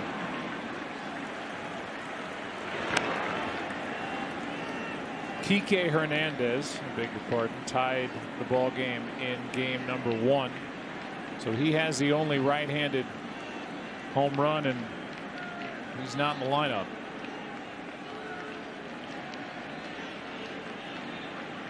Fifth inning. It was 0-2, now the 2-2. A strikeout by Matzik.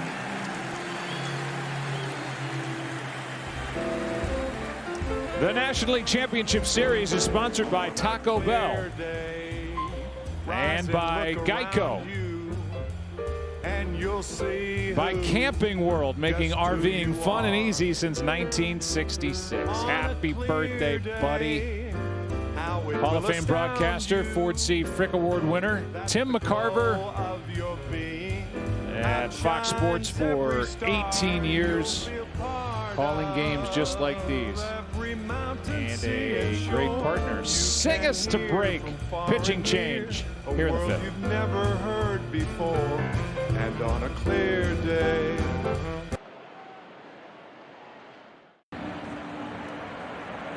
He is working for the 3rd consecutive game.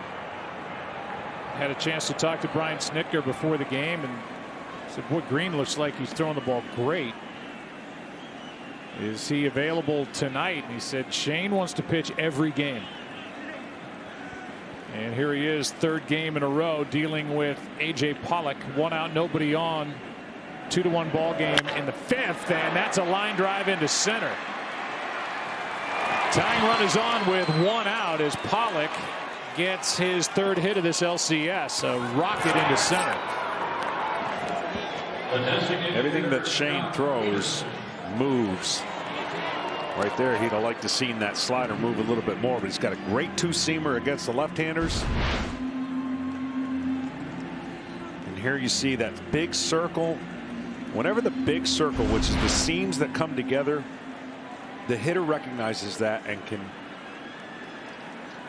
do more damage against a pitch that has a tight circle, like a dot. Those are the spin the pitchers dream to have. Well, here's Jock Peterson. He gets to face the right-hander. That rides outside. Peterson had a 4-hit Game 3 that got him in the lineup for Game 4. He went 0 for 2 and was replaced in the middle innings by Pollock. And now, instead of dealing with the left-hander, he faces the right-hander Shane Green with 1 on, 1 out.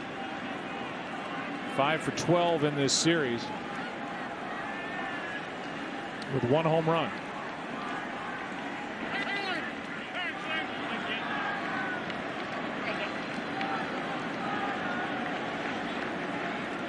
Matzik goes an inning and a 3rd, 1 run. 1 hit, 2 strikeouts, no walks. The 1 hit was off the bat of Corey Seager that left the park into straightaway center to make it a 2-1 game.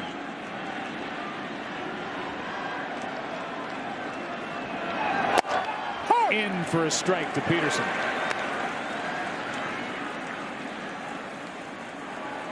So Matzik, like the left-hander before him, out and watching with the rest of us. A.J. Minter got the start and was phenomenal. 7 strikeouts. First professional start, 1 hit in 3 innings.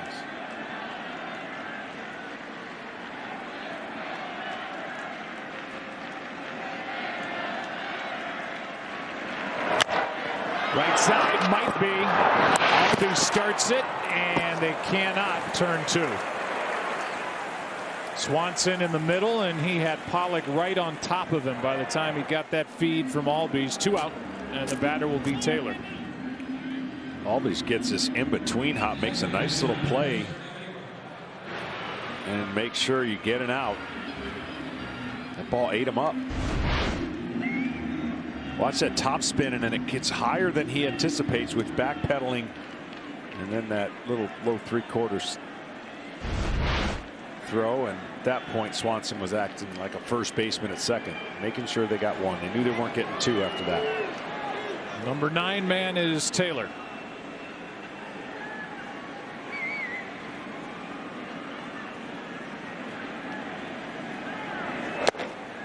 Strike 1. Taylor just 1 for 12 in this LCS.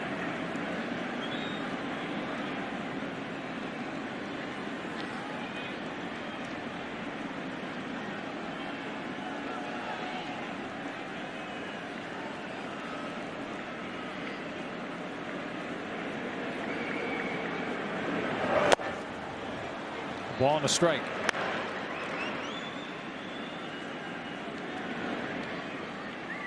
Chris Taylor was the co-MVP of the 2017 NLCS. Shared the award with Justin Turner.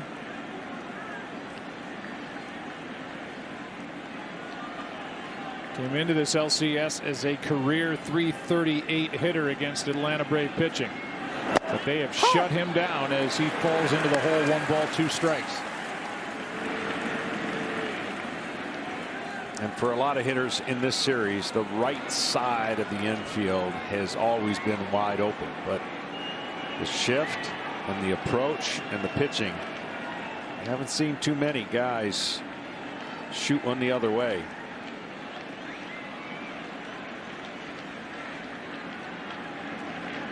Tying run at first, 2 out. 2-2.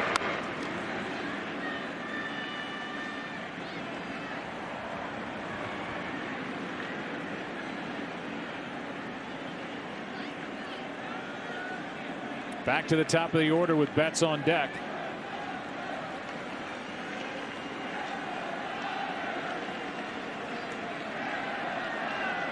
Dodger fans in attendance trying to cheer on their team. That's right off the end of the bat.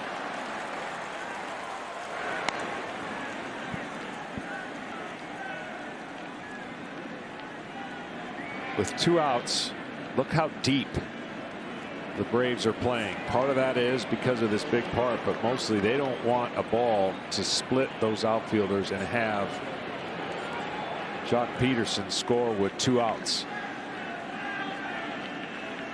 They'll give up the short hit in front of them to protect against the tying run on first base.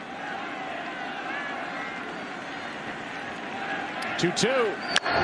Hard hit, but right out. Swanson stays down on it, gets the force out, and into the bottom of the 5th inning we go. It's game 5. Shane Green, nice work yet again. Still 2-1 Atlanta. Welcome to Atlanta where the players play, and we ride on the back like every day. 2-1 Atlanta on top, up 3-1 in this LCS. Bottom of the 5th inning. Top of the order. Blake Trinan, a 1-2-3 4th. Pitching in the 5th, and a ground ball left side. Acuna 0 for 3 and 3 out of 16 in this LCS. That'll bring in Freeman. Dodgers will have the top of their lineup to the plate in the 6th.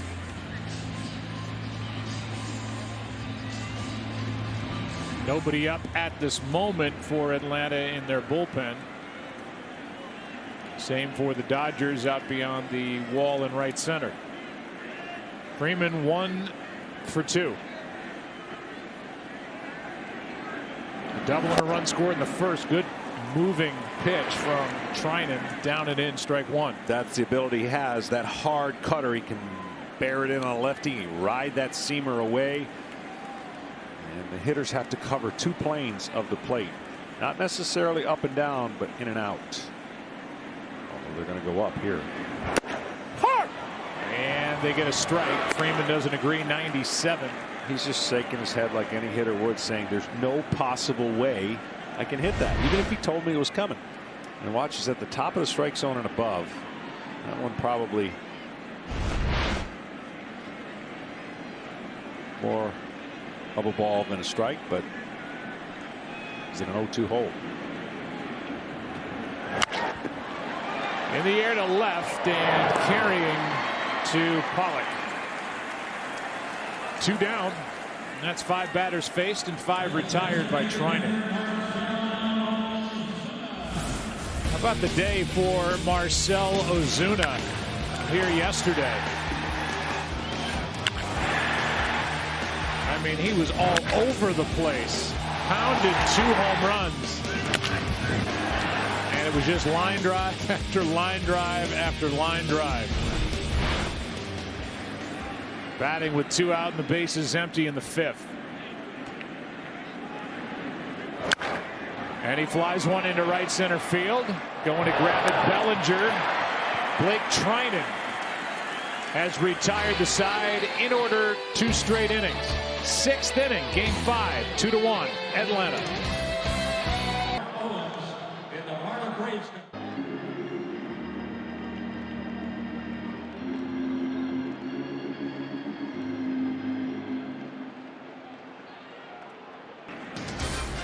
Welcome back to the NLCS, presented by Camping World.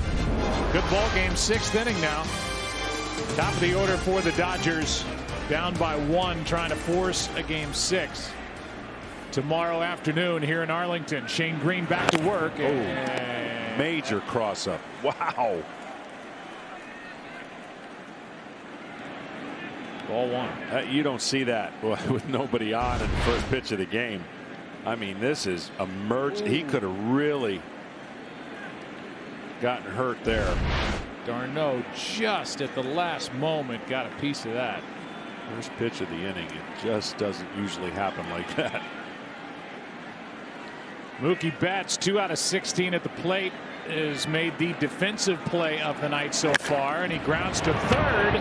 Going to be a tough play. Riley, long throw, and not in time. Infield hit for Betts, and he's on to start the 6th inning.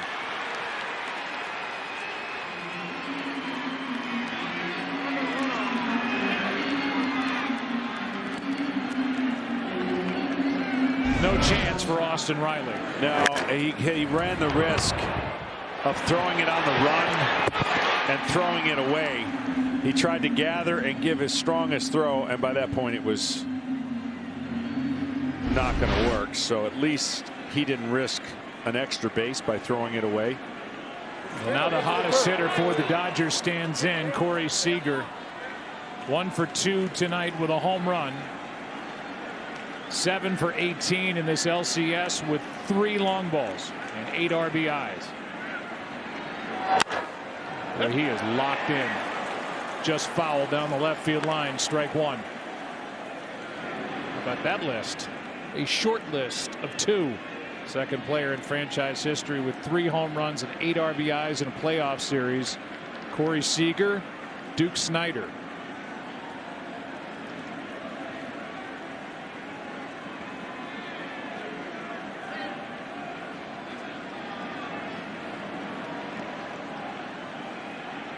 This is as good as Corey Seager has looked at the plate over an extended period of time in the big leagues.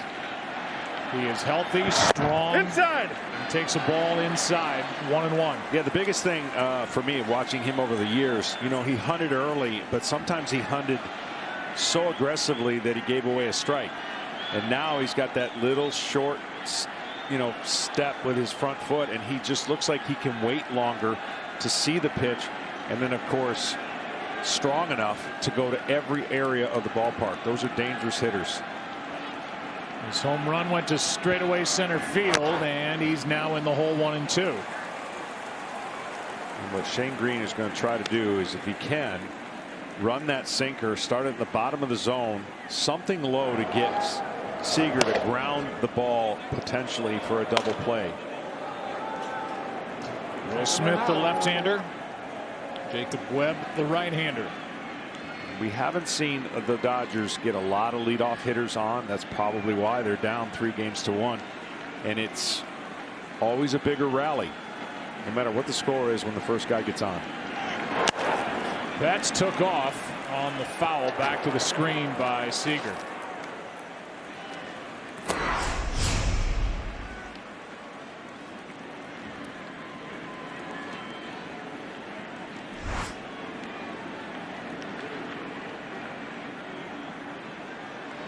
Infield hit by Betts. Dodgers hoping this is the start of a breakout inning. You need a win here tonight to force a game 6 tomorrow afternoon.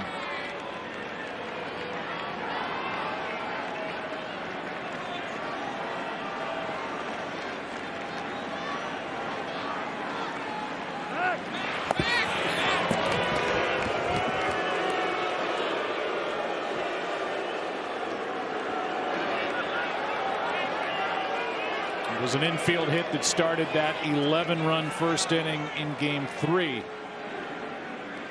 Provided by Betts. It got it going 2 nights ago. He's on here. 1 ball, 2 strikes on Seager.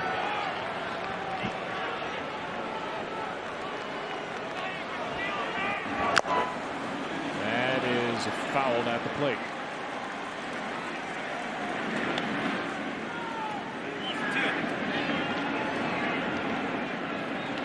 Still 1-2.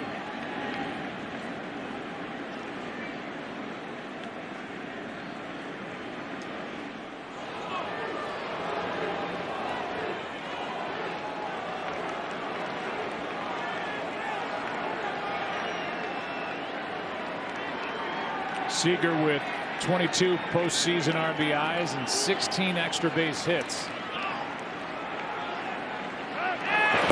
his young career. And as we talked about last night, he missed the 2018 postseason and really the bulk of the year. Had to undergo Tommy John surgery.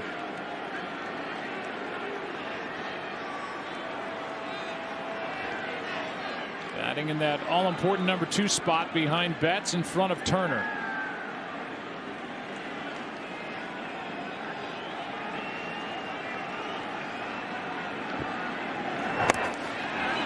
I'm always enamored. You see the runner on first and just the angles and the distance, right? The base path, 90 feet.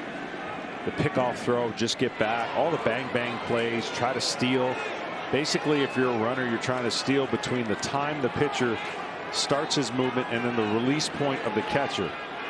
And if the 2 of those add up 3 and below, right, it's just unique. The game has got angles for the third baseman, the first baseman, and we've already seen a lot of bang bang plays just at first base alone. Betts is running and Seager flies one into left center field. Should be handled, and it is by Markakis. Betts backpedals all the way back to the bag. 1 out.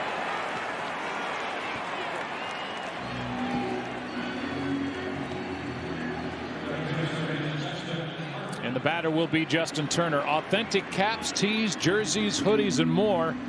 Get all your postseason gear and cheer on your team at home with the official source, MLBshop.com. Like, what if the base paths were 95 feet? Would there be bang bang plays? What if the cup in golf was bigger? Would there be more lip outs?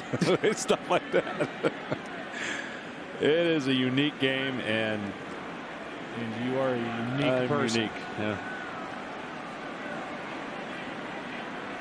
Turner has a doubled into the corner back in the first. That was the only hit given up by Minter. That's a strike. Corner, yeah.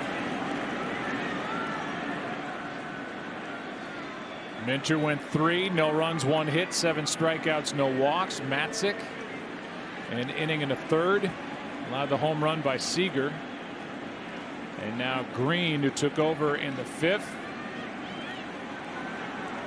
Got 2 outs in the 5th, has 1 on, 1 out here in the 6th. There goes Betts. Throw down by Darno is not in time.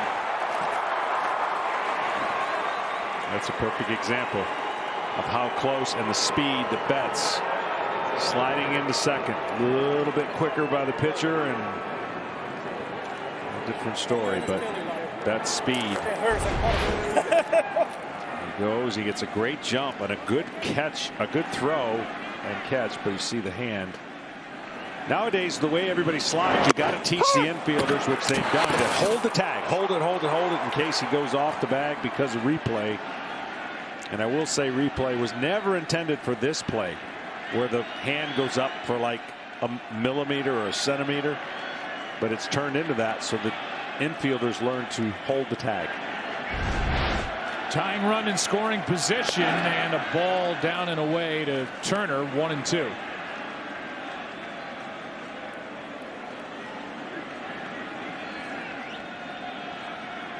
That man just beat a tag back in 2004 for the Boston Red Sox that allowed Game 4 to continue in the ALCS and start that huge comeback by Boston that eventually took down the Yankees and gave the Red Sox their first championship in 86 years. Dave Roberts with a steal as a pinch runner against Mariano, right? Yes, sir. That's my point even about the game today. You got some top flight closers, dynamic arms with slow deliveries, but hard to get 3 hits off those guys. Why not, if you get a man on, take second when they're giving it to you? Turner just gets a piece with a big swing.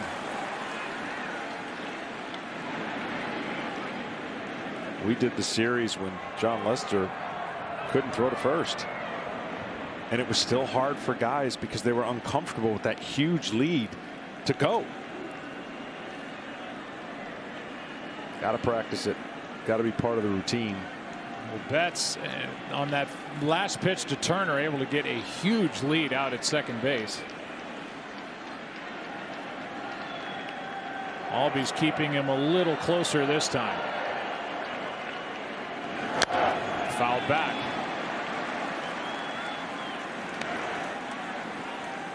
Turner without an RBI in this LCS.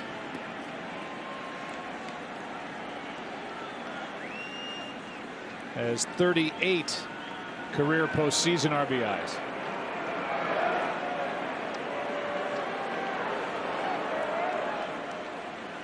Most in Dodger history, more opportunities, more rounds in the playoffs these days as Green steps off. And one thing he's been good since going back to 2018 is his batting average against sliders. Really stays on the ball.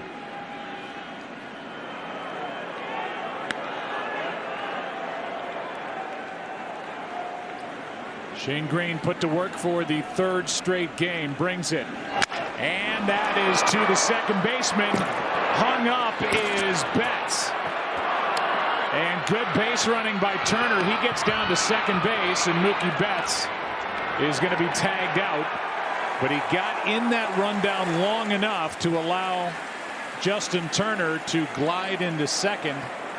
And he's there with 2 down. Yeah, you really don't want your pitcher to be involved in this play, and that's exactly what Mookie stayed in it long enough that Green had to be part of this rundown. Now that he has only one direction to go, is that's to go to third. He did his job, but then this rundown lasted too long, and you'll see Shane Green the last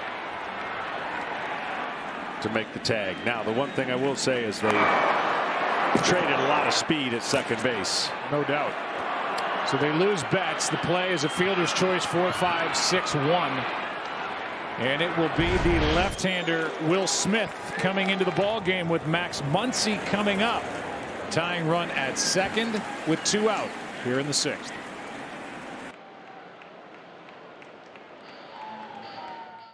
the Dodgers put their leadoff man on with an infield hit by Mookie Betts, stole second.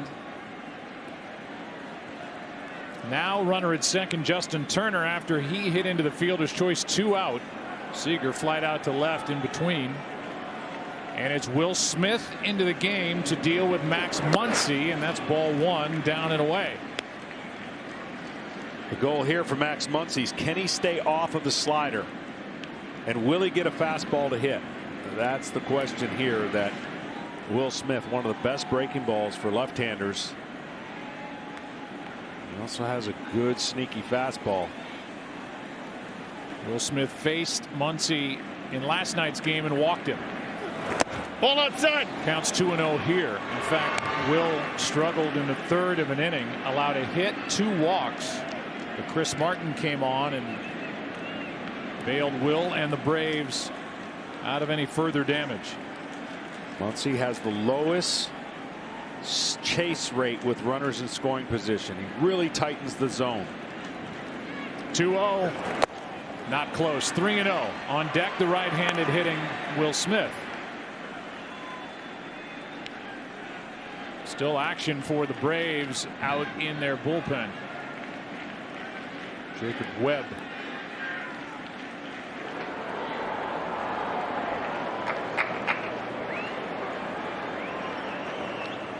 Three and 0 to count. Is Muncy going to cut it loose? Takes a strike.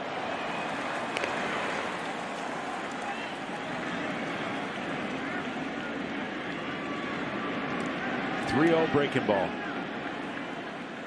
Will this be the classic all breaking balls till he gets to 3-2 and then surprise him with that fastball? The next to Muncy is in for a strike.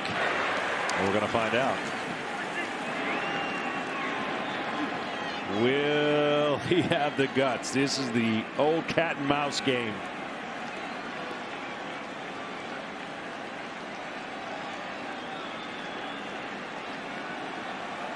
Tying run at second, 2 out, 6th inning, game 5. 3-2 pitch is just outside. Muncy laid off, and there's the fastball, but he missed with it. 2 on, 2 out. I mean, that is classic Muncy. He saw 5 sliders in a row and just off the plate fastball. That's exactly what they were trying to do. Great at bat. Patient at bat. I don't think he even swung, did he? No. And Will Smith will face Will Smith. The veteran left-hander, the 25-year-old catcher for the Dodgers. 2 on, 2 out, strike 1.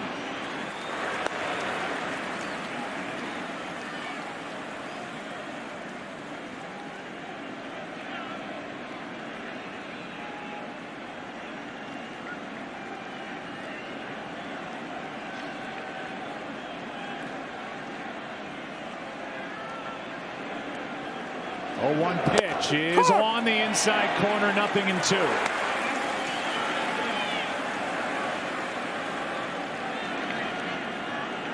First time 2 players with the same name have faced each other in the postseason. Let's say it never happens again. Just throwing it out there. We won't be around to find out. Runners on at first and second, 2 down. Ball, that's in. And Will Smith, the lefty, just keeps trying to extend the inside corner of the plate, and a good take by the hitter to make it 1-2. Perfect 0-2 pitch. Stress on everybody. Stress on the umpire, stress on the batter.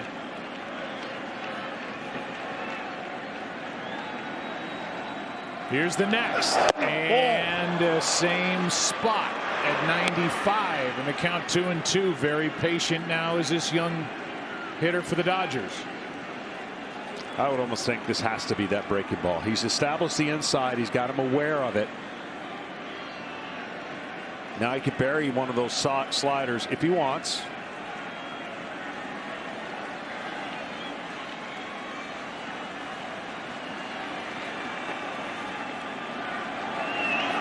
The next is down and in. Still no swings. And it's a full count. That's pretty amazing again. That tells me, you know, you're doing your homework as a hitter, but you got to recognize that pitch quick because he's already busted you with 2 fastballs in. And I thought that might have started high enough. Good job by the last 2 hitters for the Dodgers. Runners on at first and second. And seeing if he could catch Turner leaving too early. A spin but no throw by Will Smith. So I would think if you're confident on that side, he's been bearing it in. You try to paint the inside part of the corner one more time with a fastball. 3-2. And Will Smith will have to guard anything close. The runners will go. There they go. And a high fly ball to left. Back at the wall. It is gone. Will Smith. The biggest swing of his young career. And the Dodgers jump on top 4-2 here in the 6th.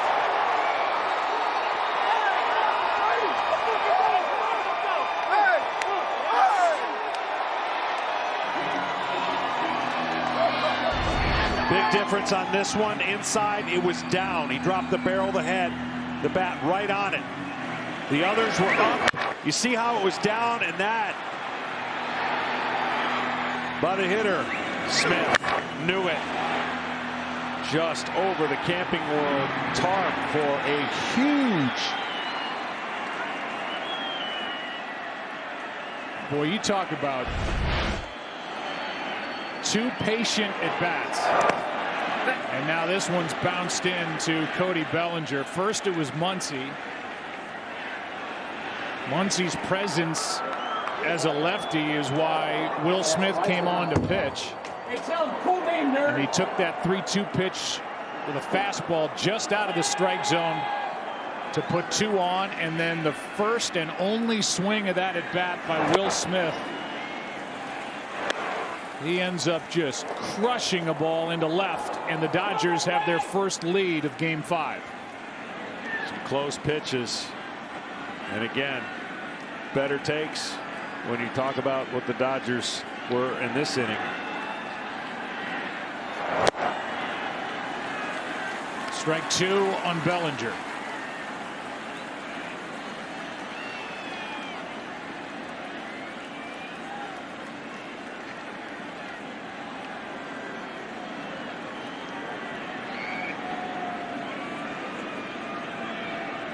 Now the next.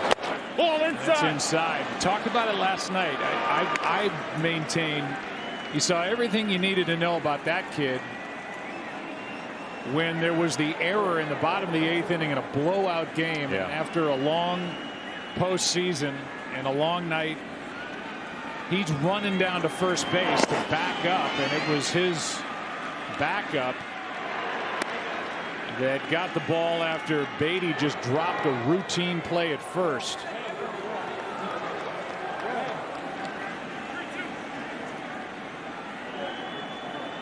And now Will Smith is the hero for the moment in the middle innings of Game 5 as Bellinger has a 3-2 count.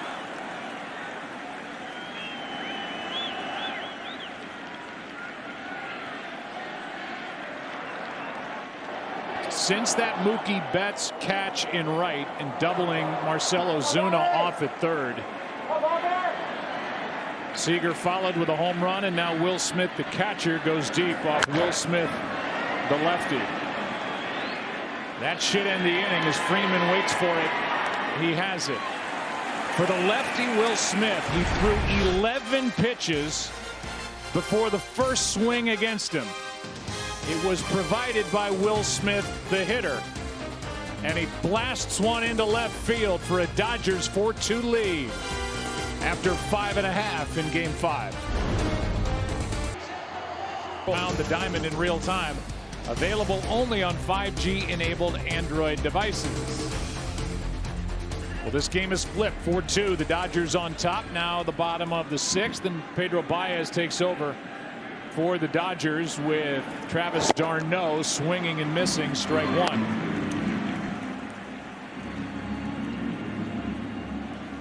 Baez had the rough outing in game number 2. Had a meeting with his manager Dave Roberts the next day. Roberts gave him a hug, said, "I've been in the postseason with you for 5 years. I'm going to need you if we're going to win this whole thing." Got him in the ball game that next night. He had a perfect inning with 2 strikeouts, and now 2 nights later he's trying to protect a 2-run lead as the Dodgers try to win to force a game 6 tomorrow. 0-2 on d'Arnaud. Albies on deck. Baez upstairs at 95.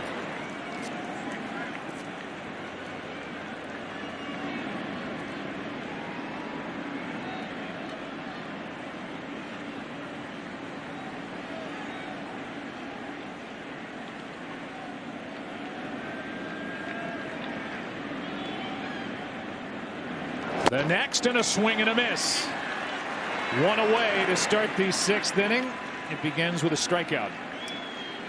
d'Arnaud now 1 for 2. If necessary, we'll be back here tomorrow afternoon for game 6 of the NLCS. Coverage begins at 3:30 Eastern on FS1 and the Fox Sports app.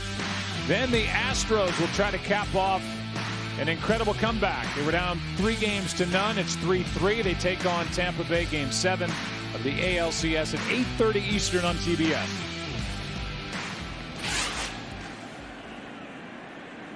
Albies now switch hitting. Second baseman takes a ball. If there is a game 6, we go back to where we started pitching matchup wise with Max Fried, the left-hander, and Walker Buehler, the hard-throwing right-hander for the Dodgers.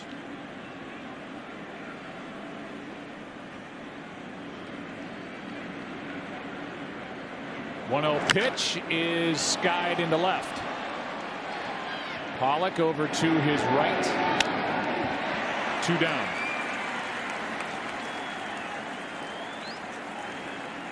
That'll bring in Dansby Swanson. So it's the first time for the Braves to have a little bit of a moment of their own now. They've really never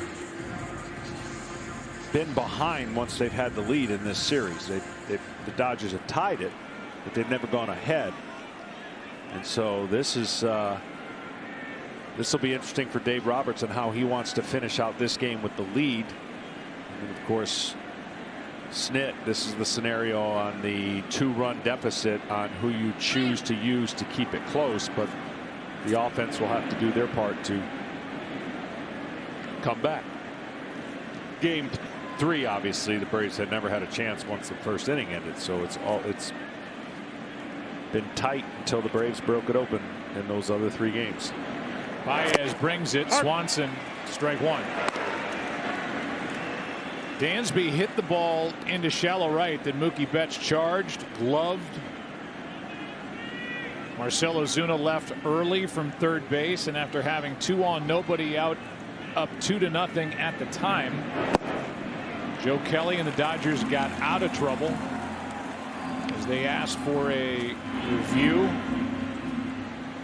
The call went their way, as it should have. Ozuna definitely left early. That defensive play by Mookie Betts then led to the home run by Corey Seager in the 4th, made it 2-1. Leadoff hit by Mookie Betts in the top of this 6th inning helped the Dodgers along to a 3-run frame, capped on the home run by that kid, the 25-year-old catcher Will Smith. And the thing that's unknown is, even if he didn't, tag and score and realized his mistake, you don't know how the inning ends. Maybe they get some more runs. So that ended the inning, like took away a run and ended it. So that's where the Braves have sat since then, with 2 runs on the board. Blake Trinan really established order for the Dodgers. Dustin May went 2. Kelly had that heavily trafficked 3rd inning, but Trinan was great. Faced 6 batters, retired all 6. And now Baez has retired the first 2. He's run the count to 3-1 on Swanson.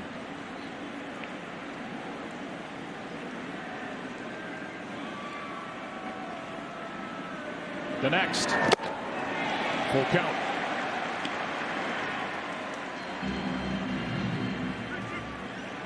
Such a great changeup. Secondary pitches. Slider, but that changeup acts like a split.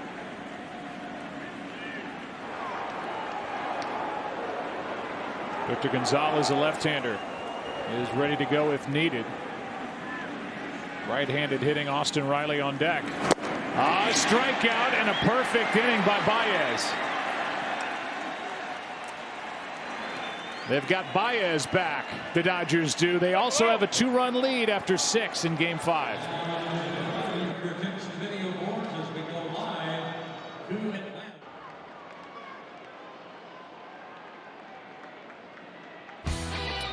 Welcome back to the NLCS, presented by Camping World. 7th inning rolls in. Bottom 3 in the lineup, 4-2 Dodgers.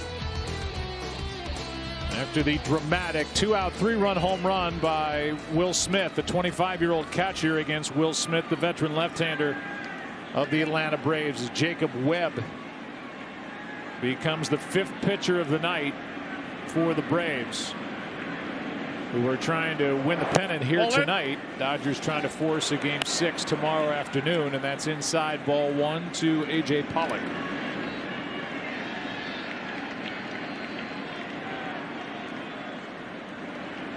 Pollock, then Peterson, then Taylor. Dodgers bullpen is quiet after Baez went 1-2-3 in the 6th. Good pitch there from Webb. 1 ball, 1 strike. Changeup is the second most used pitch. Really tougher on left-handers than it is against right-handers, but you see that lower arm action. There's a curveball and, of course, his fastball.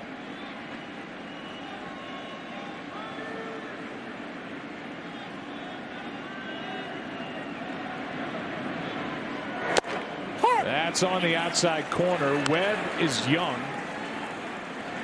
It's his 3rd appearance of this postseason. He has not allowed a run, not just in the postseason, but he did not allow an earned run in 8 appearances out of the bullpen this season during the regular year.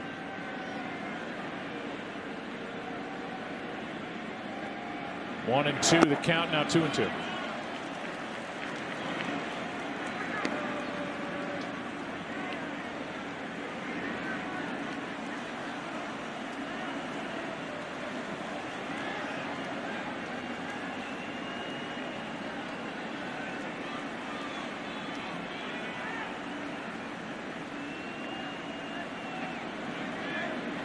Pollock has a hit tonight, and now his 2nd strikeout.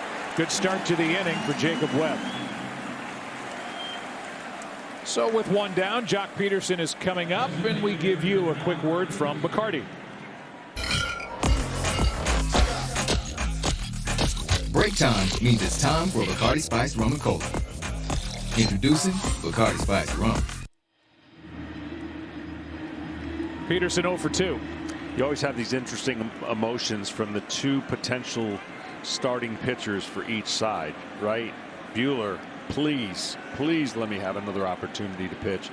And for the Braves, you just pass the baton on to Max Fried for the World Series. That's the goal. But each pitcher has a different appreciation for this game. You have to kind of stay emotionless if you're Max Fried, not get caught up. Kind of think about your game if you're pitching in a Game 6, knowing you'd be up 3-2, and Buehler on the other side is rooting hard for his teammates. Peterson didn't like the call. He's in the hole, 0-2. Webb is from Riverside, California, just turned 27 late in the season. Spent a lot of time in the minor leagues, in 125 games in the minors, but he has really been good. And there is the changeup and a strikeout. Back-to-back strikeouts to start the 7th. He has great arm action on this pitch. It's a low 3-quarter, like I said. The fastball painted inside, the 2-seamer, and watch how it comes off his hands and just spins away with about 11 miles an hour off of his fastball. It'll bring in Chris Taylor.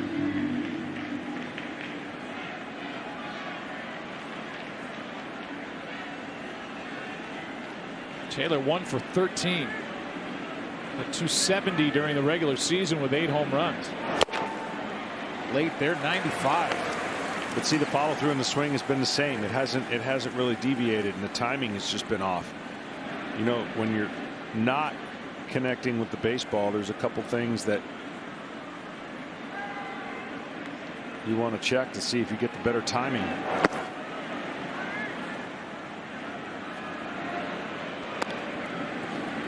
One and one to count. The Braves in the bottom of the inning will have the last 3 in their lineup: Riley, Markakis, and Pache.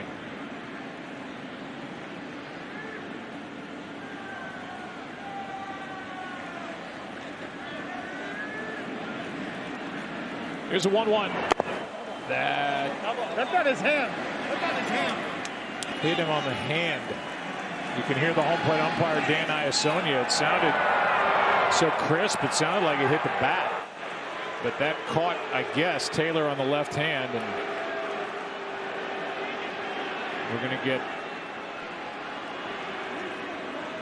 a mild argument from manager Brian Snitker. Yeah, it hit the bat. I mean, it hit the knob right there is what you can clear it. You can hear it.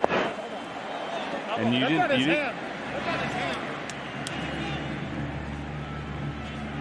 Webb saying foul ball. It hit the knob of the bat. Might have pinched some skin in there.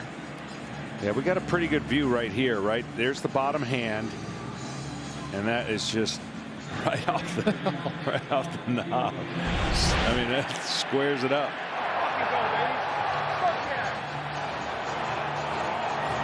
You can tell typically when a hitter at 94 gets it square in the hands, it's going to be an instant reaction. There was a little delay there, but it's not up to the hitter to tell the umpire, sir, that hit the bat. Hey, if you get first base, take it. Yeah.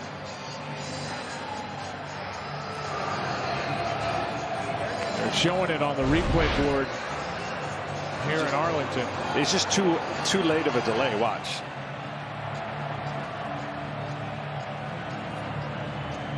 And it does catch that bottom edge of it. I don't think that got any of his fingers. No.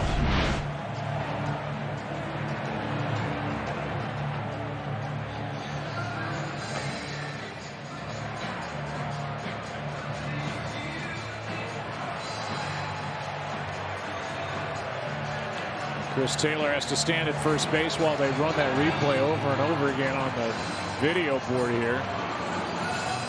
He looked at it once. He's not looking at it anymore. Not going to go to. He's not going to volunteer and go to the plate. And they're going to bring him back.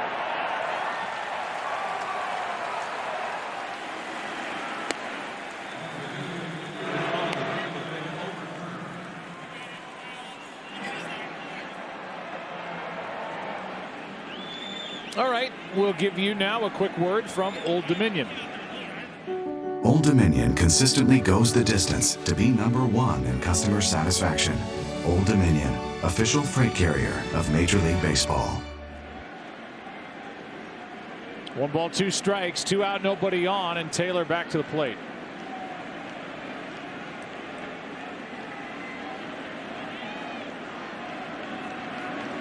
Webb deals, and a foul backing out of play.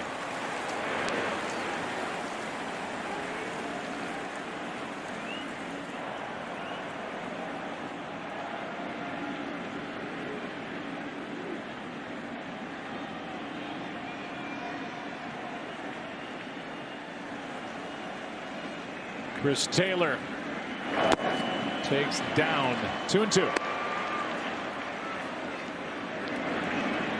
I think the umpire was too happy with Jacob Webb yelling in, but he ended up being right. Tough call, obviously, for a home plate umpire. He can't exactly follow the ball into someone's hands. That is toward the corner. So instead of being hit by the pitch and standing at first, Chris Taylor is at second with a 2-out double.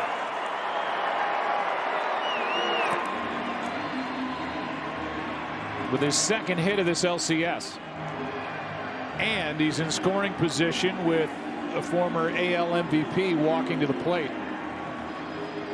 Well, the right-handed batters for the Dodgers have come through. We talked about what they hadn't done in this series. Well, let's talk about what they have done. 3-run homer with 2 outs. Turner's gotten a hit. Now Taylor. Pollock. Of course, Will Smith. Mookie Betts with a hit his last time up. RBI chance here for Betts. He does not have an RBI in this LCS. Good pitch from Webb. So glad I don't have to look at your sheet to see. You know, I'm keeping score. I'm doing it. I'm proud. Like a proud papa. 2 quick strikeouts by Jacob Webb. First 2 hitters, then a double by Taylor, and now a chance for another run.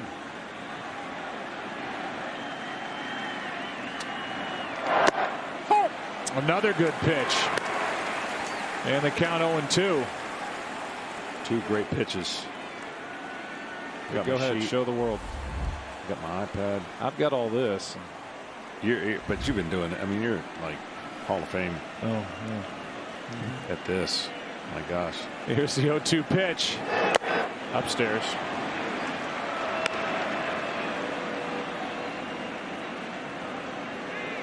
Chilly night in Arlington. Certainly less windy than last night.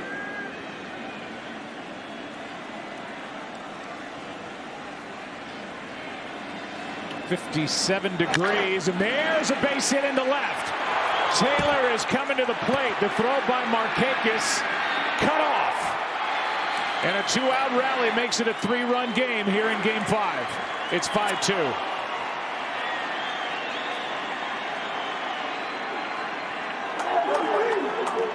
So from being called back from first on what was initially ruled hit by pitch and a challenge by the Braves, a double, now a single, and the first RBI of the series for Betts. No better timing than the present. The Dodgers realize they can't afford any more mistakes. And again, the momentum temporarily on their side right now, and they're feeling a lot better than they did when it was 2-0 and they went to their pen. After all that tension early by the Dodgers and their starter Dustin May lasting just 2 innings, a lot of smiles, and Betts 2 for his last 2. A 2-out RBI single. He goes. Seager hits one into right center field. This ball is up and out. Another home run for Corey Seager, and now the Dodgers are blowing it open here in the 7th. It's 7-2. What a series for the Dodgers shortstop.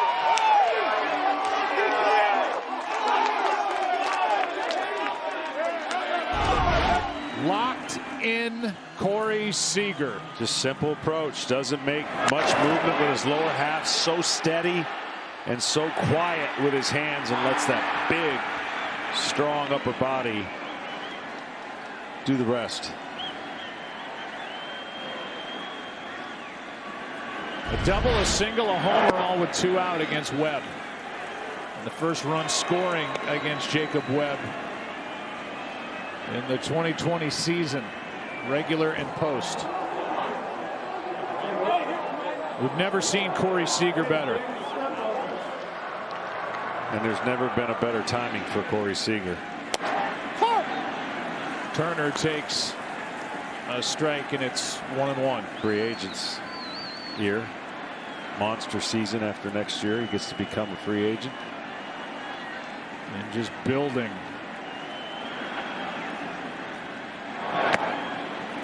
Two and 1.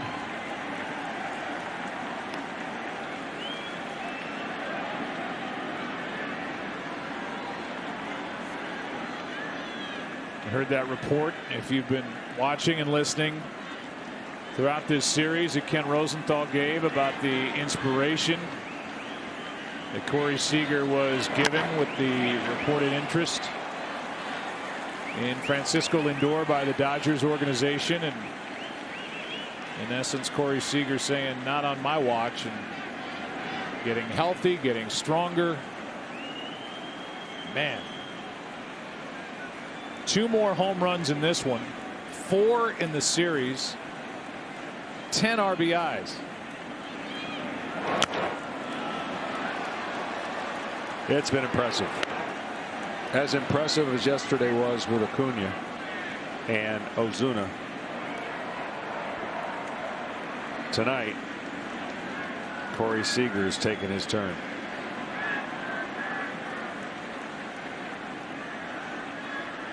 Seven straight runs put up by the Dodgers. And that will end the inning. Couple of big shots in this one.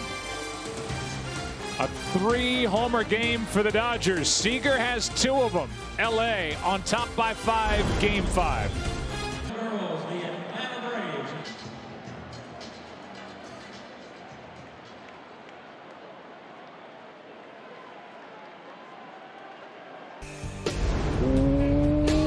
Welcome back to the NLCS, presented by Camping World. Somebody almost got an RV.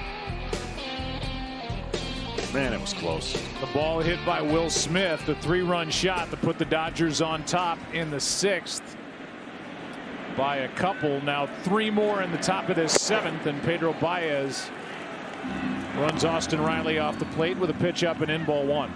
Now the Braves are going to have to make the Dodgers work awfully hard to get the last 9 outs. Even if they can't come back and win this game, they've got to make Dave Roberts and the LA bullpen work a lot harder than this 5-run lead. Saw the new player in the ball game. Here's one into left field, and that is a base hit. It falls in front of Taylor, who moved from second to left to get Kike Hernandez and his glove in the ball game at second, and Riley is on for the first time tonight. That is the first hit since the Mookie Betts catch that started what was a 9-2-5 double play to end the 3rd inning. That'll be it. That's it for Baez. He had a 1-2-3 6th.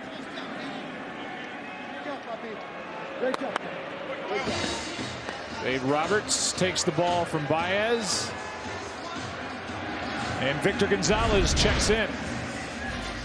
The big turning point in this game, that catch by Betts in right to get the Dodgers out of trouble. Scoring wise, it's been all LA ever since.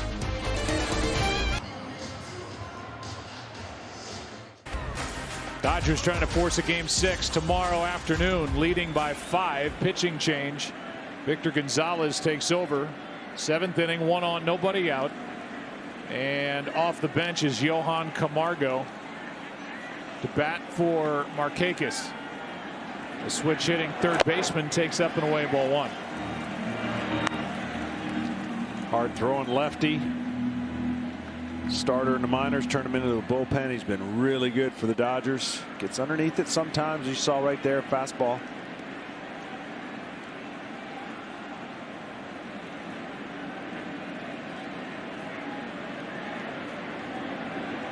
Camargo waits and takes, same spot, 95, but it's 2-0. Again, these kind of games are tough on managers. They're going to pull. They're going to pull all options out and try and hope that each guy that they put in does what the numbers show they. It's called the lane of success, or the lane of opportunity, where it provides each pitcher with the best chance of success based on the numbers. You just hope they all do it. And big swing by Camargo. Tonight there's been a couple that haven't been as locked in as they'd hope, and that's the chance and the problem you get in a game like this when you don't have much depth or length out of your starter. Starter tonight, Dustin May went just 2. So that started the procession out of the bullpen for the Dodgers.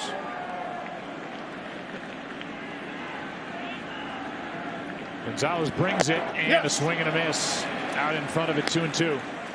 Tried to hold up, could not.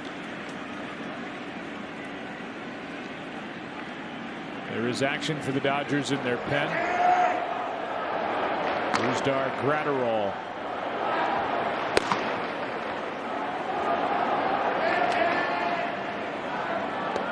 Right there, he's lobbing it at 96. Pache on deck. Here is a pitch down and in. Opportunity could be knocking here for the Atlanta Braves. The count 3-2. Well, 3-2. Right side of the infield completely wide open.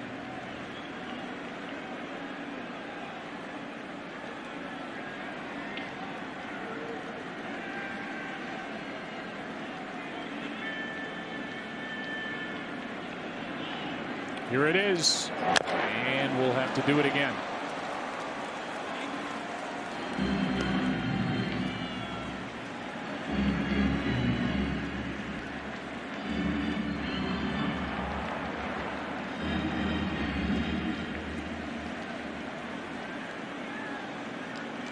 The lefty starting the last 2 games for the Dodgers. Camargo's been in the starting lineup.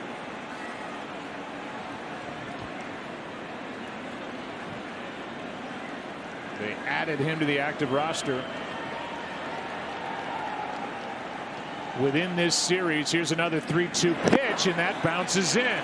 And Camargo looks at his dugout and says, let's go.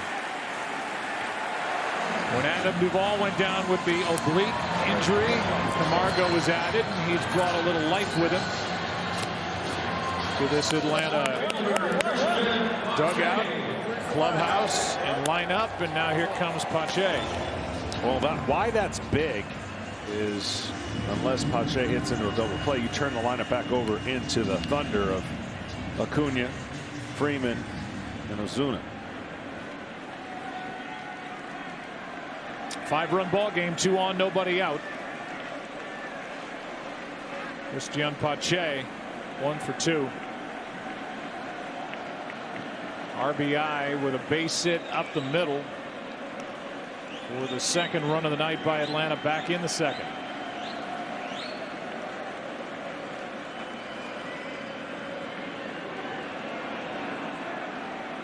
Gonzalez brings it, and it's down for ball 1.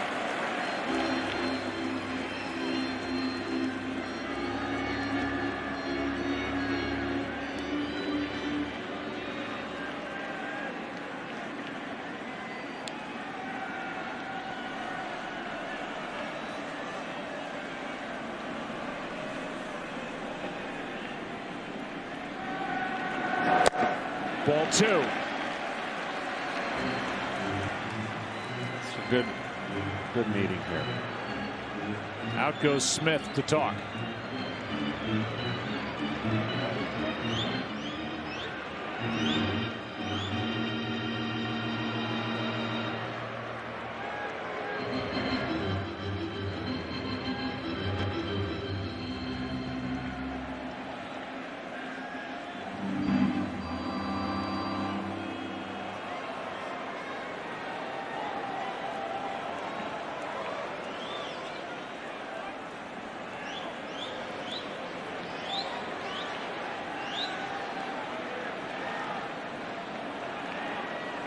Runners at first and second, nobody out. 2-0 pitch to Pache.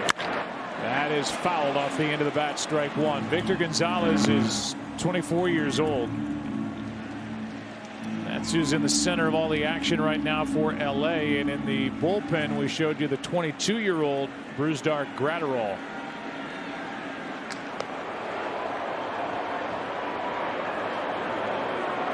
Two young pitchers trying to navigate this 7th inning, with the Dodgers up by 5. Here's a 2-1. 3 balls and a strike.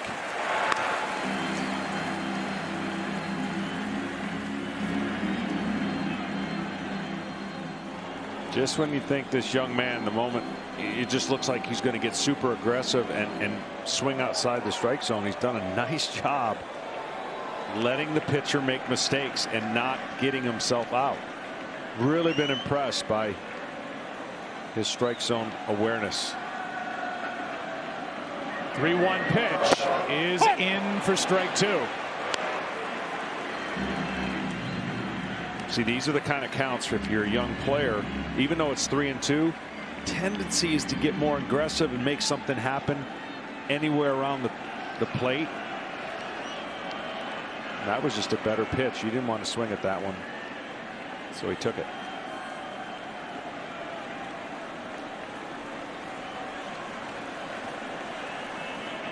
Three-two pitch. Ground ball to third. Weird. Turner out at second and got them both. Well turned by Kike Hernandez in the middle. That was a good play all the way around, and it's a runner at third, 2 out, as Pache bounces into a 5-4-3 twin killing. That was a twin killing. That was the only thing you really, if you're a Braves fan, you wanted to avoid, because Thunder's coming up. What a big double play. And now the Braves are going to be looking to get 2-out lightning and some 2-out hits that the Dodgers have gotten this game. And that's the second double play turn tonight by the Dodgers. As Acuna steps in, runner at third, 2 down. Victor Gonzalez. And there's a good block here by Smith on ball 1. Walked the first man he faced. Ran it to 3-1 on Pache through a strike. And then on 3-2 got that ground ball to third for a 5-4-3 double play. Yeah, he was a pitch away from some pretty big danger, because of course facing 3 minimum was going to bring in a potential another reliever for Dave Roberts if he had walked him and had to face Acuna. Here's a fly ball into right. Betts is there. Opportunity not there for the Braves, but they could not open the door and score some runs. The Dodgers tonight facing elimination in Game 5 started slowly, but they have picked it up. They have scored 7 unanswered, lead by 5 after 7 in Game 5. Fans in all 50 states with America's largest 5G network. T-Mobile, your ticket to the game. And by Target.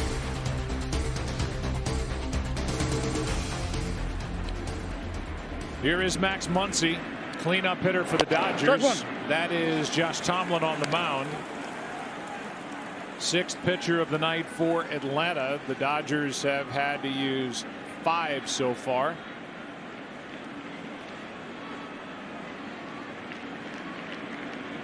Once he took a strike and now takes a ball. Something that'll probably be overlooked just because the execution of the guys that got the damage done. The at bat of the night, and really the at bat that allowed the Dodgers to be in this position. Max Muncy. 2-out walk. Never swung the bat. Never swung the bat. Took close pitches. He worked a 3-0 count, then 3-2, and took a fastball on the outside part of the plate for a ball. Allowed that man, the teammate, pass the baton on, who had another incredible at bat. But that 0 for 2 is not going to look impressive. That 0 for 2 was huge. One of those walks. That is down in the count, 3-1. You saw Camargo into the ball game. He pinch hit for Markakis. He's at third. That moves Riley out to left. And Tomlin trying to throw a strike to Muncy. And this one is shot in the air to center. Back at the wall. It is caught for the out. He came close on the ball hit by Seager earlier, and this time up to grab it, Pache, and then takes a seat and nonchalantly shows the ball to the world and says that, as he goes up to rob a home run, is out number 1. You could almost sense like he could have 2 of them, right? He didn't get his back against the wall this time and made the vertical jump. And Dodger hitters are starting to go, center field is a long ways away because that ball was crushed. Oh, here is Will Smith. The biggest swing of his young and very bright major league career. His last time up, a 2-out 3-run shot off his namesake Will Smith, the veteran left-hander. Will Smith came on, threw 11 pitches between Max Muncy and Will Smith before a swing was taken at the plate, and Will Smith took that swing and made the most of it, put the Dodgers on top 4-2. They lead 7-2.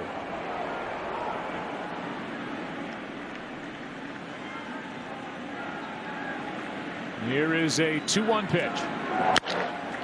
High fly ball into left. Riley. 2 down. Let's go back to that 3-run shot. StatCast powered by Google Cloud. As Will Smith powers this one over the wall and just over the Camping World tarpon left. It missed by 1 row. That much. That's down the lines. Ball will go center field. Whew. Bellinger had a couple already that fell short. Strike 1. Bellinger 0 for 3 tonight, a pair of strikeouts.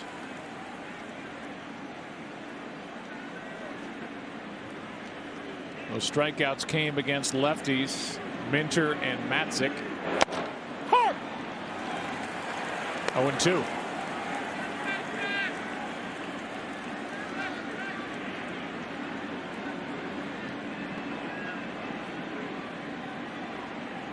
Tomlin working on a perfect 8th.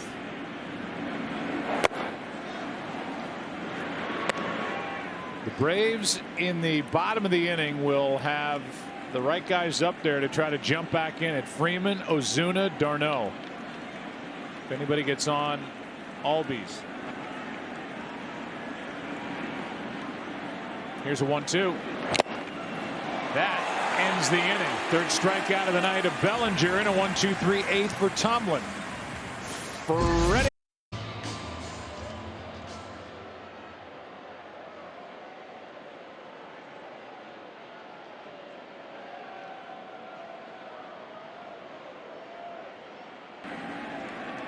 Victor Gonzalez navigated his way through the 7th. He's out there for the 8th, and fouling it out of play left side is Freddie Freeman. He was 1 for 3, a double, a run scored back in the 1st. That was against Dustin May, who went 2 and allowed both runs the Braves have scored tonight on 3 hits.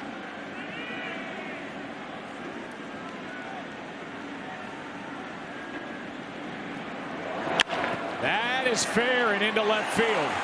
Beautiful piece of hitting by Freeman, and he is going to cruise into second and safe. Wow. As Turner dropped it. Throw beat him. Turner did not make the grab. Chris Taylor made the play, and it looks like he hurt himself. Grabs his right ankle. Threw an absolute strike. Yeah, he did. I mean, Freddie was going to regret this because of that making it out. And Taylor looks like he's in a lot of pain. Let's see what happened. He gets to this ball in a hurry, and when he goes to throw, it looked like he just rolled it. This would be a better angle.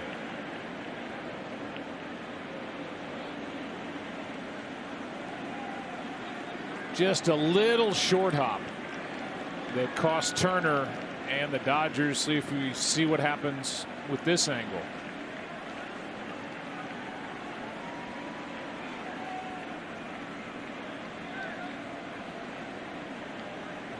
How about this angle?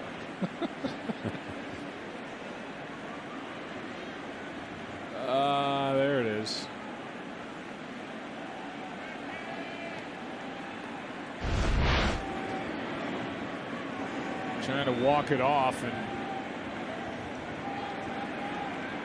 it certainly did look like he rolled it. Meanwhile, it's a double the other way for Freeman to start this 8th inning. Braves had 2 on and nobody out last inning, failed to score, and Taylor is trying his best to stay in the ball game. And again, the Braves may not come back and win this game, but I still think they've got to make it difficult for Dave Roberts to finish this game. They've got to get Gratterall in the game. They've got to make the bullpen continue to work. It just adds for the length of what the Dodgers are going to have to do to win this series.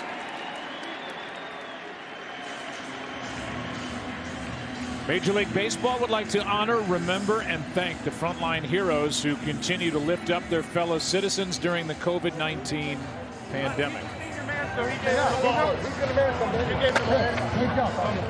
And on his way back to the dugout, Dave Roberts takes the ball from Victor Gonzalez.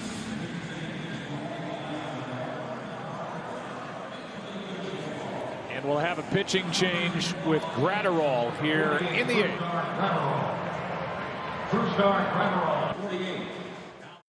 Force game 6 tomorrow afternoon here in Arlington. Brusdar Gratterall is into the ball game, his 5th game of the postseason. And Ozuna skies one into center. Back is Bellinger, plenty of room. Tagging is Freeman. And he'll end up at 3rd with 1 down. I'm so sorry.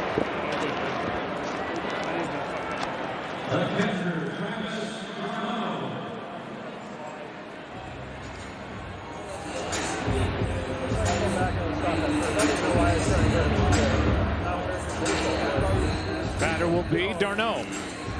1 for 2 with a sac fly, a single, a strikeout. RBI chance for him. I think when Freddie Freeman got to 3rd, he said, "I am so sorry." Maybe spiked him when he slid into 2nd. I think so. He came in. It was one of those coming in hot because he was looking like he might be out.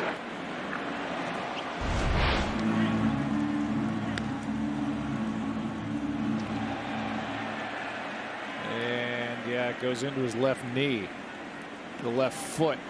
Well, there wasn't much he could do because Turner had his knee down.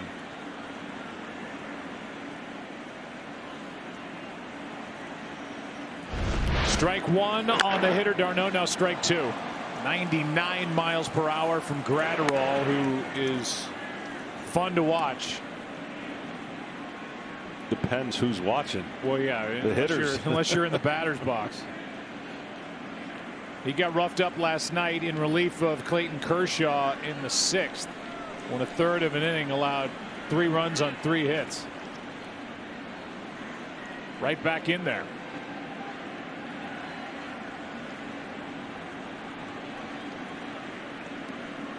2 quick strikes on d'Arnaud. Well, the bullpens were strengths for each club. It hasn't been exactly a great series for the bullpens. Of course, some of that has to do with the blow-up innings.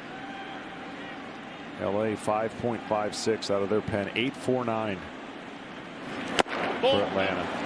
That's upstairs, 2-2. But guess what? It's going to be the bullpens the rest of the series that determine who wins this series. So all the things that have gone on up until this point doesn't matter. Well, on the mound tonight, I would make the case that Blake Trinan, he was great, is the most valuable reliever that the Dodgers have gone to. He went 2 perfect innings with a strikeout. He's in line for the win, by the way. That'll score a run, but it produces the 2nd out here in the 8th. RBI ground out by d'Arnaud. Run is charged to Gonzalez. 2 out, and it's 7-3. The $1 million Fox Super 6 NFL contest is now open. It's super easy and free to play, so download the Fox Super 6 app and correctly pick the outcomes of 6 of this Sunday's games. You could become a millionaire as Albies fouls away strike 1.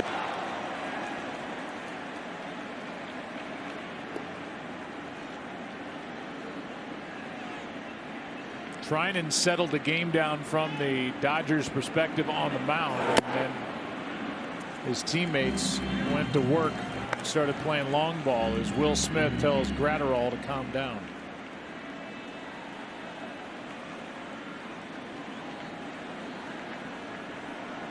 One pitch. Strike two. Top of the zone. High slider.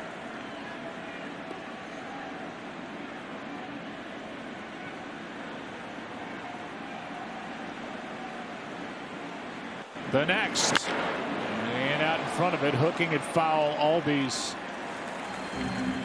to keep it 1-2. Someone's drawing the short straw playing catch with this guy. That's all I can think about.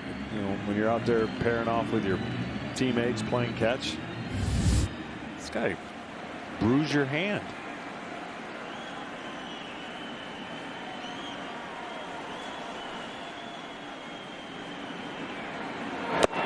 And a wave and a miss. A strikeout for Gratterall, who comes in and slams the door on the 8th.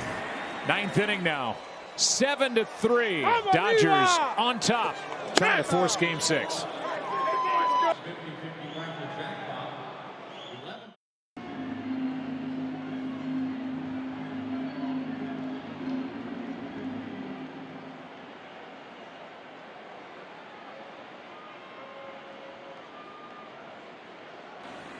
Seven to 3 ball game here in game 5, 9th inning. Dodgers bat. Tomlin back to the hill, and Kike Hernandez has his first at bat of the night.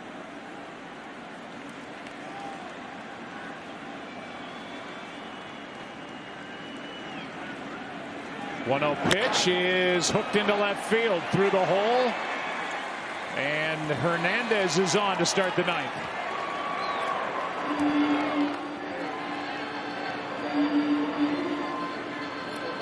Let's go back to the keys to the game. Well, we said the Dodgers are armed and ready, and they've been able to do that maybe in a little bit of a different way, but get on the right side. And those right-handed batters this series certainly making up for what that 182 average, and ride the emotion. Well, it happened the first 2 innings for the Braves. Since you've only scored that 1 run, and you just saw it last half inning. The Dodgers have responded on both occasions that they needed to do something. In game 3 they did, and so far in game 5. Strike one here, or actually just inside, as Jock Peterson talks to the home plate umpire. I believe it was called ball 1, and it was 1-0 the count. Peterson now, and let's not lose the point there. They were strikes. Instead of Taylor on deck, Rios is on deck. We saw Taylor roll his ankle, it looked like, out in left field last half inning.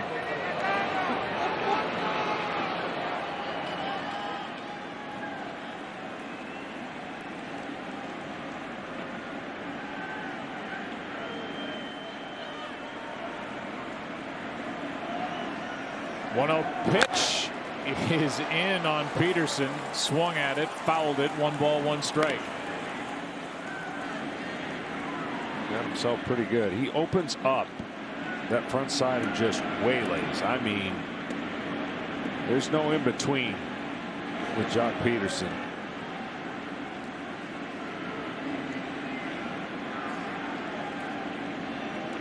But when he hits them, they fly a long way. Another check on the runner. See the Dodgers pass out oven mitts for everybody who gets to first base.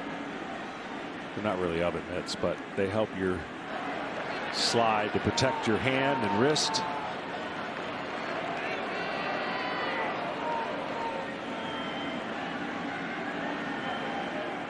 Here's a 1-1 pitch.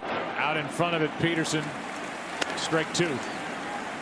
Kenley Jansen is getting loose for the Dodgers in their pen.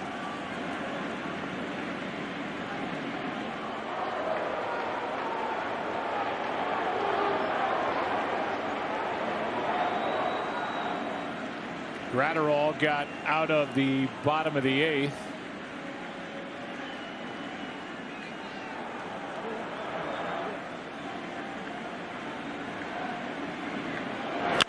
Peterson grounds to short. Out at second. Got them both. Swanson to Albies and on to Freeman. And now the Braves turn their first double play of the night. The Dodgers have turned two.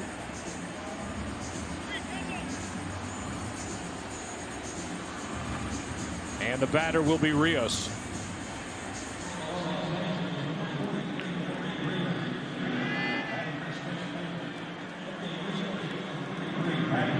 So you have to believe that whatever injury was suffered by Taylor down the left field line, while he tried to loosen it up, he is going to sit at least the rest of this one out, and maybe that stiffened up on him. Yeah, it's a cool night. Take precaution. Of course, Dodgers got to win, finish this one off and win 2 more games. So.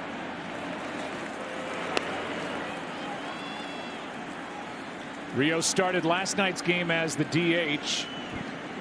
He homered in the 3rd, hit a sac fly with the bases loaded in the 7th.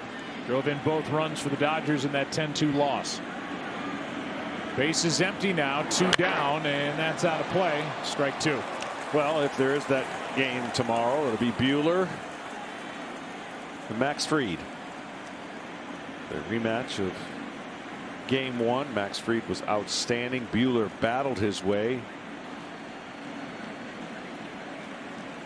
I'll say he had at least 5 walks in that game. Gave up a home run. Look for him to be throwing a lot of high heat. A strikeout. 2 shutout innings by Tomlin. Good work by the veteran right-hander. We go to the bottom of the 9th inning. It's game 5. Braves to the plate, trailing by 4.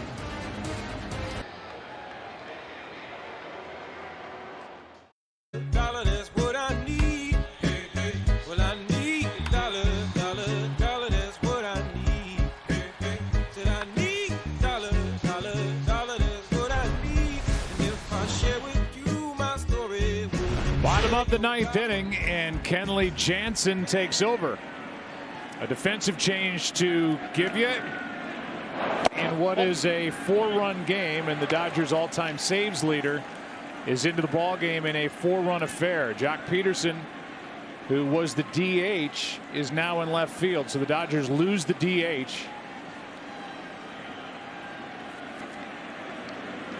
As Jansen brings it, and that's in for a strike. Pitcher will bat in the number 9 spot.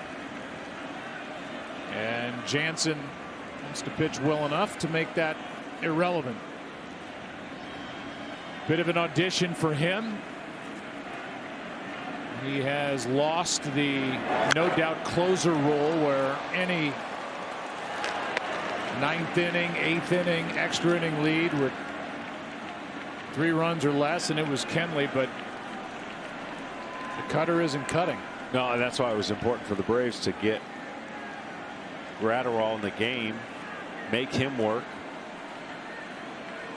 And Dave couldn't exactly leave Gratterall in. I guess he could have to finish off this inning. Might have lost him for tomorrow. And a good start for Kenley Jansen as he strikes out Dansby Swanson to start the 9th. This is the late breaking cutter that everybody had a hard time with. See, that's good spin. That's late break. The long arm delivery and the cutting action that the former catcher has become known for in his tenure with the Dodgers. That's how Kenley started, and now that at 92. They've also talked about inconsistent velocity, and that one rode up and in and by the bat of Austin Riley. A couple of notes to pass along as we're in the 9th inning of this game 5. A couple of them have to do with Corey Seager and what he's accomplished. Here's a little pop foul out of play. Corey Seager is the first shortstop with 4 home runs in any postseason series in MLB history. And he has the most RBIs by any Dodger in any postseason series. He's got a 2-run home run, a solo shot, He's got 10 RBIs, and how about Kenley Jansen?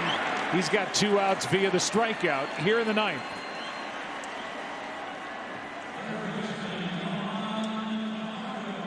This has got to make Dave Roberts smile. Yeah, and Jansen certainly. Again, Dave talks to us all the time about how incredible he's been through this process. Not easy when you've been the guy and the one to be counted on, and then you know you're not. Johan Camargo now. 2 out. 1 out away from a game 6 tomorrow afternoon. That rides high for ball 1. The Dodgers also have hit 12 home runs in this series. That's the most in any series in franchise history in the postseason. They led the big leagues in home runs this year. The 60-game season with 118. A strike on Camargo. See, that's all spin. That is not. The velocity is not what the hitters are not picking up. It's the spin. And that has just an illusion of more velocity when he throws it good. 1-1 pitch. Strike 2. And this would be some exclamation point for Jansen if he could strike out the side here in the 9th.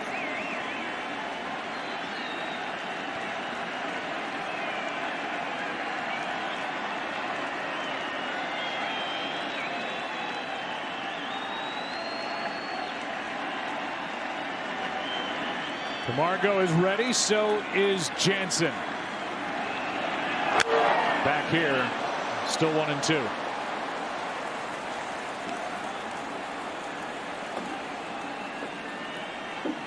Well, as the makings of a crazy day of baseball tomorrow.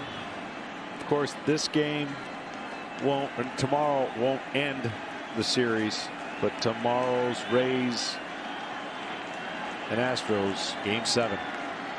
1-2 pitch is swung on and foul tipped into the glove of Will Smith, and Kenley Jansen strikes out the side to slam the door on game number 5. A 3-hour 45-minute game. The Dodgers stave off elimination. The Braves can end it tomorrow with a victory, or the Dodgers can force a game 7. It's an afternoon start. And tonight, after falling behind 2-0 early, the Dodgers started playing long ball. They got a home run from Seager, a 3-run shot from Will Smith, a 2-run shot from Corey Seager in the 7th. They win it by a final of 7-3. Braves lead the series 3-2, and we say hello once again to Kevin Burkhardt.